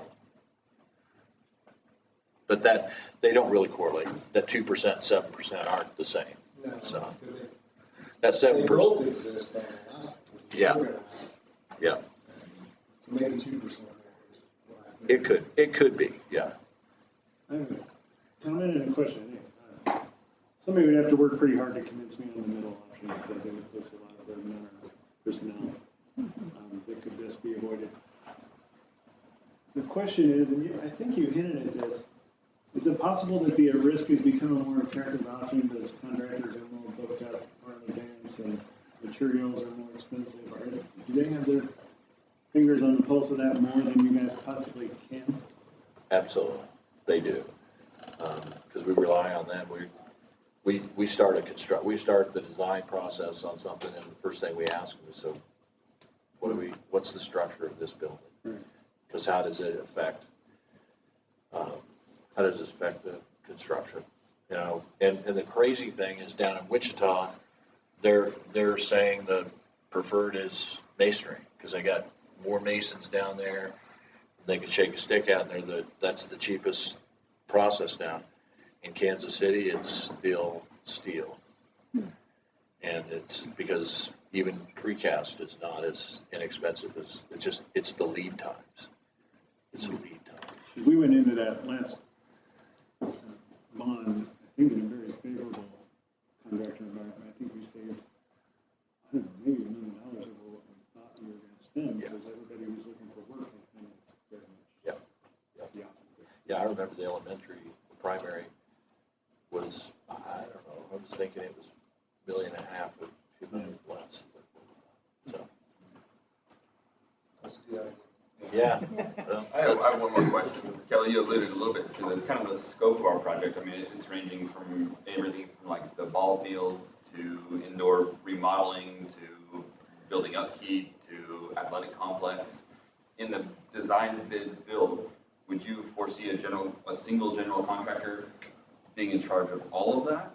Or would we wind up having probably, one contractor be the athletic facilities, one contractor? So you're looking at probably having 2 or 3 general contractors in the design bid build. In the at-risk model, then, would you have several at-risk CMs also, or would you have one CM at-risk who then now is managing everything? I think I would recommend to you to have one CM so that he isn't going to 3 different away seats. I just know if you could find somebody that would be, because that CM then is doing the bid for all of that. Yeah. So there's somebody out there that has enough experience with doing those various kind of diametrically different kind of things. Most of the guys that are doing this that are gonna want to bid on your work, this is what they do. They do, And to clarify on the CM at risk again, which I think is a favorable advantage from my perspective, we get as a district influence on who some of those subcontractors are. So if we have local families or local businesses that help support our district and community in other ways, we can have some influence on choosing them versus the other option. Really, his relationships are going to dictate who he goes with, or we may. Yeah, okay. That is true. To kind of what you're saying, Kelly, is that one of the values of having a CM look at all of your projects is if there's a guy out here pouring concrete for this project, he can pour concrete over here, and he's going to be, the potential is that him just moving his team over here, or drywall guys moving from here to here. It doesn't always mean that we just did a brand new middle school with 3 renovations, and we had 4 drywall sites. So that drove the CM nuts, because they were the same CM for those 4 projects. What I notice about, and this could just be my oversimplification of it, I see that there's a more collaborative process when there's a CM at risk, where all 3 entities are working together towards the one common goal of the larger scope of the project. So I don't know, am I oversimplifying that? Nope, it's really true. I've actually been in construction meetings when somebody's suggesting, it's going to be easier if we do this and this and this, and the project engineer for the contractor says, don't you remember the principal said that archway was going to be the coolest thing ever, and we can't take that out. So there's a value in them hearing what's important to the community. So. Anyone have any other questions for now? Okay. Thank you for going through all that with us. You bet. Appreciate it. We will do our homework. Okay, we'll make sure we get you the electronic copy, and there is that one there, so. That's wonderful. Keeping this one too? Yeah, you can keep this. Thank you very much. We appreciate you guys coming down tonight. You bet, you bet. Thank you. Thank you. All right. Next, under new business, appointment of the Baldwin Education Foundation trustee. The BEF Executive Director Rick Weaver and President Jeff Hill notified us that the Baldwin Education Foundation had voted to select their new trustee to fill the spot that had been vacated. As part of that, it requires official board approval. They've had their own process with determining, candidate qualifications and came up with their result. And so they have asked us to formally approve the appointment of Jason Hefner. So that would be a motion that we would need, Jason Hefner. And so that would need a motion for formal approval. It's Hefner, I think. So, yeah. I was going with Kelly Hafner, and I was going to butcher it. Nope. I think it's so moved will suffice, so say that. Thank you. Second. Andy moved and Phil seconded to approve the appointment of Jason Hefner to the DEF trustee, the Baldwin Education Foundation as the new trustee. All those in favor, please say aye and raise your right hand. Aye. Aye. Motion carries 7-0. Regional Hazard Mitigation Plan participation. All right, so back around 2019, the county entities, so municipalities, school districts, the universities, were a part of a regional homeland security mitigation plan. And it requires a couple of things to take part in this. The benefit in doing so is there's some grant dollars that are available that help offset responses to natural disasters or in the process of putting mitigation plans in place against a natural disaster. And so this is me coming in. So there's some ignorance on one side of this because this occurred back in 2019 as I was not with the district at that time. But I talked with Mr. Dork. He said that we, as a district, agreed to be a part of that. So I signed one of the forms that allowed us to be a part of it. There's another form, a resolution, where it's basically the board saying, yes, we agree to be a part of this. By doing so, it allows us access to some of those grant dollars for some projects. One of those items that's in the plan that was developed back in 2019 is shelter in place against natural disasters. So as we're looking at going into this potential bond issue, there are grant dollars that we may be able to leverage and access to that. Derek, I don't want to put you on the spot, but I know you've been a part of this committee. Did I misrepresent anything? No, I think you covered it quite well. Okay. The same committee I referenced earlier helps different community organizations get access to those grant dollars, just like Mr. Dutch was describing. It is the model resolution that they've provided is rather lengthy, so I don't know that I want to read it all at this time, rather than ask for the boards to approve the resolution to participate. I move we approve the Regional Hazard Mitigation Plan participation resolution. Second. All those in favor, please say aye. Aye. That was Susan seconded. I'm sorry, Megan, I didn't repeat that. Okay, August meeting date change. We currently have our meeting is supposed to be for August 15th, and in looking at that as it got closer, thought maybe it would be a good opportunity to take a look at a different meeting date. Mr. Dodge was going to speak a little bit to that. So there's more than one reason. Yeah. We don't change meetings lightly. Right. In looking at with 15th being the night before the first day of school, there will be back to school night going on at each facility. So we'll have a lot of parking occupied in this facility for that purpose. So in the process of looking at the other facilities, in terms of moving the meeting, it doesn't prove that that's going to be feasible in terms of that part of the solution. We also have some folks that would be here at that meeting that also have children that are attending school. It would give them an opportunity to be parents and be a part of those back to school nights, those once a year items that we'd like to be able to honor and recognize there. And so I reached out to the administrators via email to kind of get their take. And the consensus there was they would prefer a move to another night. We could make the 15th work if we needed to, but there would be some preferences to move it. One of the nights that I've thrown out there is the 22nd, just to move it back a week, but there may be some other solutions there that I haven't considered. 22nd works. Better than 15th for me, so I'll be out of town. Mm-hmm. There you go. So to move that, that will require us to have a formal motion, because then there will be some pieces of paperwork that Megan will have to submit since we're changing that. So if everyone's comfortable with moving from the 15th to the 22nd, we would entertain that motion. Second. Tony moved and Chris seconded that we move the meeting from August 15th. This was a regular business You're meeting welcome. from August 15th to August 22nd. All those in favor, please say aye and raise your right hand. Aye. Aye.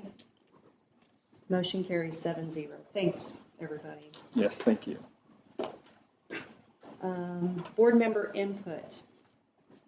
Co-op report is up first. Okay, sorry, let me grab my notes. The main thing is that we have, this was last week, I guess, went ahead and approved our negotiations from the board perspective. That'll go to the teachers in early August here. Main provisions to that are obviously, step and column movement and all that good stuff. And the big one that we've added in there, the way I think I mentioned last time, is that we're adding in a provision there for teachers who are, like if they're English certified teacher, but they're teaching special education on a waiver, we now have a program for providing tuition reimbursement at the full rate, so they can go back into school and become special education certified for this hard to fill position. So, awesome. So we're using some of our money for that purpose there. The state has extended that waiver for another year, but we're going to be extending that into, I think, what did I say, Tony, two or three more years out, so they can finish the program in time. So we guarantee you're funding that. So we're hoping a handful of our teachers take that option just so they can become fully certified special teachers down the road there. Besides that, I don't know, do anything else? Okay. Great, thank you. Does anyone have anything for miscellaneous? I have a couple things, and Mr. Dodge has one thing. You want to go first? Sure. It's so relevant. Well, in the odd situation that we would not have anything for executive session, brings up the idea, in previous districts that I've been, we've done executive session at the end of the board meeting. So if we did not have any executive session items, at the end, we could adjourn and the meeting would be over. I know that the practice here is different, and my intent is not to come in and say, hey, let's make this change. But this presented itself as an opportunity to open up that discussion for the board. In doing so, it would allow us to start our meetings at 6:30. If we have guests coming to present, we could have them come in and they could get their presentation and be able to leave in a timely manner. It just allows itself that opportunity to be more efficient with our meetings for our community and for other staff. So it's I'd like to throw that out there. I hear sold.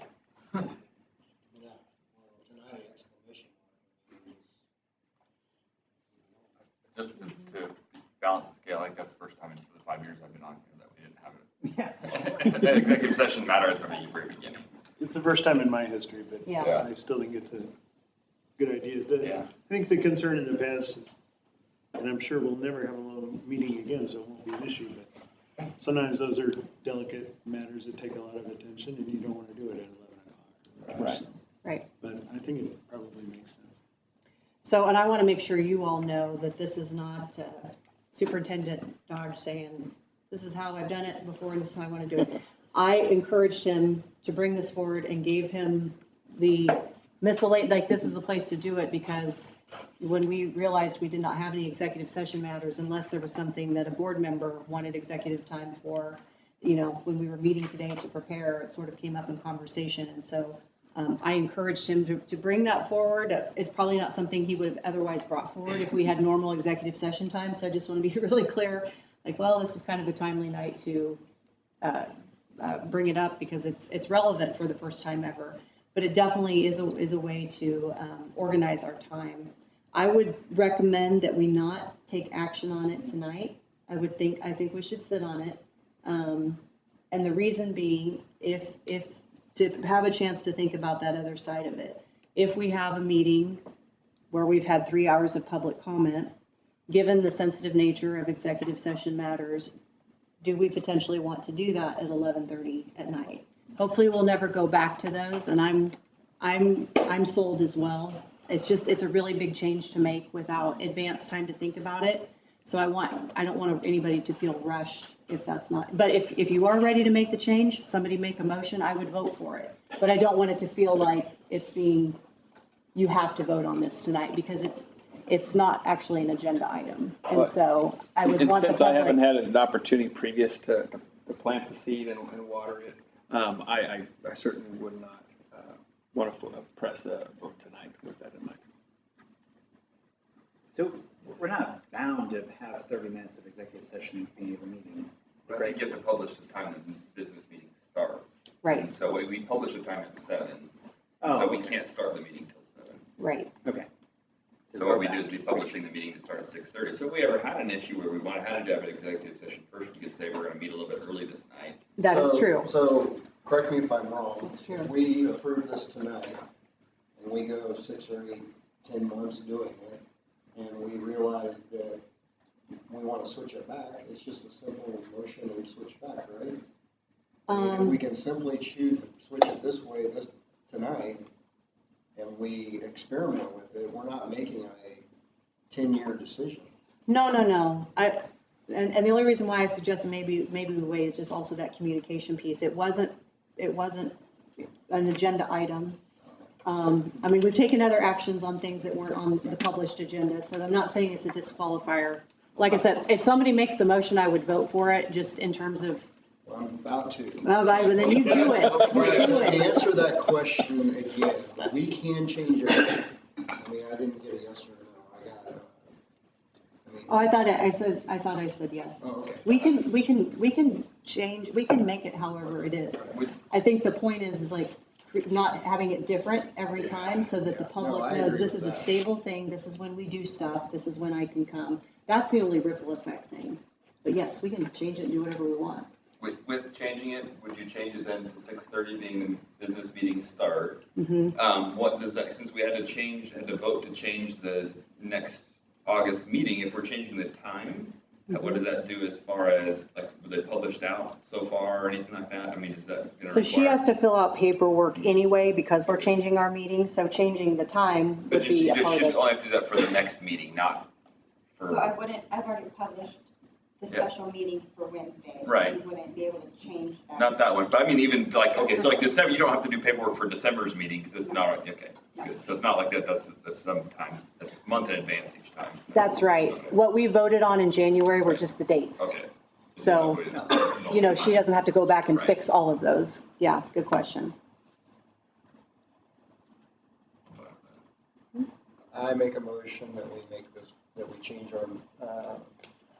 our meetings to include executive session at the end of the meetings, starting our business meeting at 6:30. Kelly has moved and Susan has seconded to remove executive session time from the beginning of the meeting, thereby the business meeting starting at 6:30, moving forward versus 7 p.m. All those in favor, please say aye. Raise your right hand. Aye. Anyone opposed? Motion carries 6-1. All right. So that was Mr. Dodge's part. The other thing, just as a reminder, under miscellaneous, we alluded to this earlier. And I briefed the board at the last meeting, but not everybody was here, so I want to make sure everybody hears. So DLR will start the committee formation process in consultation with Mr. Dodge pretty soon. The timeline for that is to try to get those things going August-ish. And so there are separate committees that work separately and then are funneled together. Essentially, there's an administrative stakeholder team opportunity for input, and then there's also the community stakeholder part of that. In addition, and this might inform some of our thinking about, I know I'm not supposed to say general contractor, but that process. They've asked that, a couple board members ride herd on all of that. So that's 2 sets of meetings, meeting about once every 3 weeks. So that's occurring throughout this entire semester. So we'll be asking, in addition to board members just being aware of that, also be thinking about if you're passionate about this and want to be one of the people that are attending both this meeting and this meeting, so you can be the collector of information to report back to the board, be thinking on that. And if, we have a hard time coming up with a couple people, again, that might inform some of our decision-making about how involved we are able to be in some of these, graphs that we were shown that say you've got to have a lot there. Because we are doing it on, a pretty ambitious timeline, but we will not lag in our zeal. So be thinking about that. All right, district site council also will need committee formation. Susan and Mark Mr. Dodge, apologies, will be working on that. So because we are accredited, we now get to have a whole new district site council. So that will be starting up and being preparing work for this school year as well. Just so you guys know, there is no deadline on when that first semester meeting has to be. It can be any time in the first semester. So if that's not until December, this first time around, because you're still in the process of formation, that is completely fine. And then how that works is that district site council chair reports back to the board after that meeting has occurred, just so that we have that reporting mechanism too. And that is it. Okay, superintendent's report, Mr. Dodge. I do. I have a few things. One, coming in and getting to know the community and seeing the summer camps that took place, the football camp that went on, the volleyball, the basketball, the volleyball. All the coaches did what I would say is an amazing job promoting our athletics, promoting teamwork and getting better. So that was good. The pride that was there. What was evident. The hallways over at the junior high and then the classrooms over here at the IC, the work that Mike and he's overseeing with some summer help. Eric Bailey and Joe Boyd did some amazing work painting over at the junior high. If you happen to be down there, it's that bright purple just bounces off the wall. Some of those classrooms that have an accent wall right up at the front of the room, it looks really cool. Let's see. Last week, I attended the Superintendent Summit that Greenbush put on.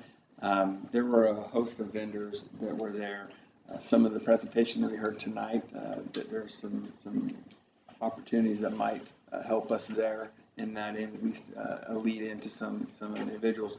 But it was great. Got connected with some great superintendents around the state, as well as just some of the great services that are out there. So there'll be more to come on a particular cool item that there was a witness that I showed Kelly today that I'm excited to get with our district operations team and possibly bring back to more information with the board in August and even through our Friday notes. 2 dates to put on your calendar. August 4th is the day that new teachers start back with the district. They'll be with district level new teacher events with me on the 4th, and then on the 5th they'll be in the buildings. And then August 10th is our all-district event that'll be there. In an effort to not create any open meetings, but I still want to invite everybody to be able to be a part of that. We'll have, starting with some breakfast around 7:30, and then we'll do a convocation at 8 o'clock over at the PAC, Performing Arts Center. And I'm looking forward to that. That's what I have for superintendent's report. Great. Thank you very much. Got the first one out of the way. Yes. Just because I have to ask, does anyone have any executive session matters that they would like to, that did not feel like addressing in the first open 30 minutes? Okay. So as you'll note, then we just have several things that we have to approve. If you, under executive content. I think other than the salary schedule, I think we can approve all of those items as presented. I think we can do that in one swoop, if I remember right. I don't think we have to do each motion separately. No. Yeah, but I do think we need to do the salary schedule separately. There's a classified and a certified. I didn't know if those had already been approved, so I threw them on there just to be safe. Okay. Just a note to Andy and his team, the salary schedule was ready to be approved at the last meeting. that negotiations process. Folks worked really hard on that.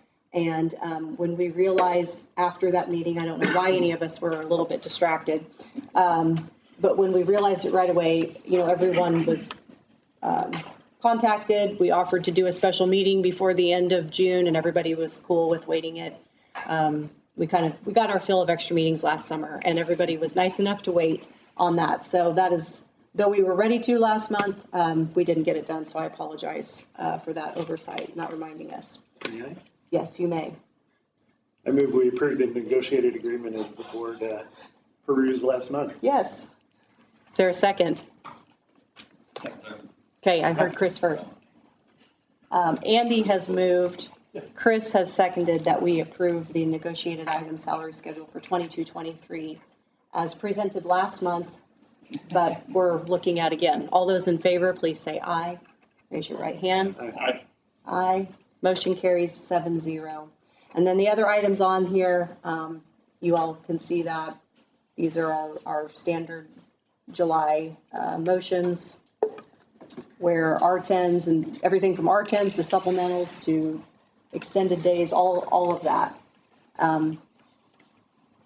No one had any questions because we didn't do executive, so I'll entertain a motion to approve the rest of those. And you can do that as one.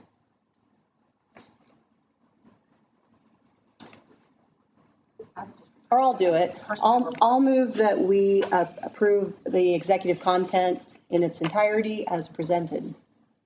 Second. All those in favor, please say aye and raise your right hand. Aye. Aye. Motion carries. Just need a motion for adjournment. That's you. And Tony gets the second. Phil moved, Tony seconded. All those in favor? Was it Kelly? Oh, I'm sorry. Your voice tracked similarly to me. Sorry, that was Kelly seconded. All those in favor? All right. Aye. Motion carries. Meeting adjourned 9:28. Totally signed, I believe. Everybody's signed.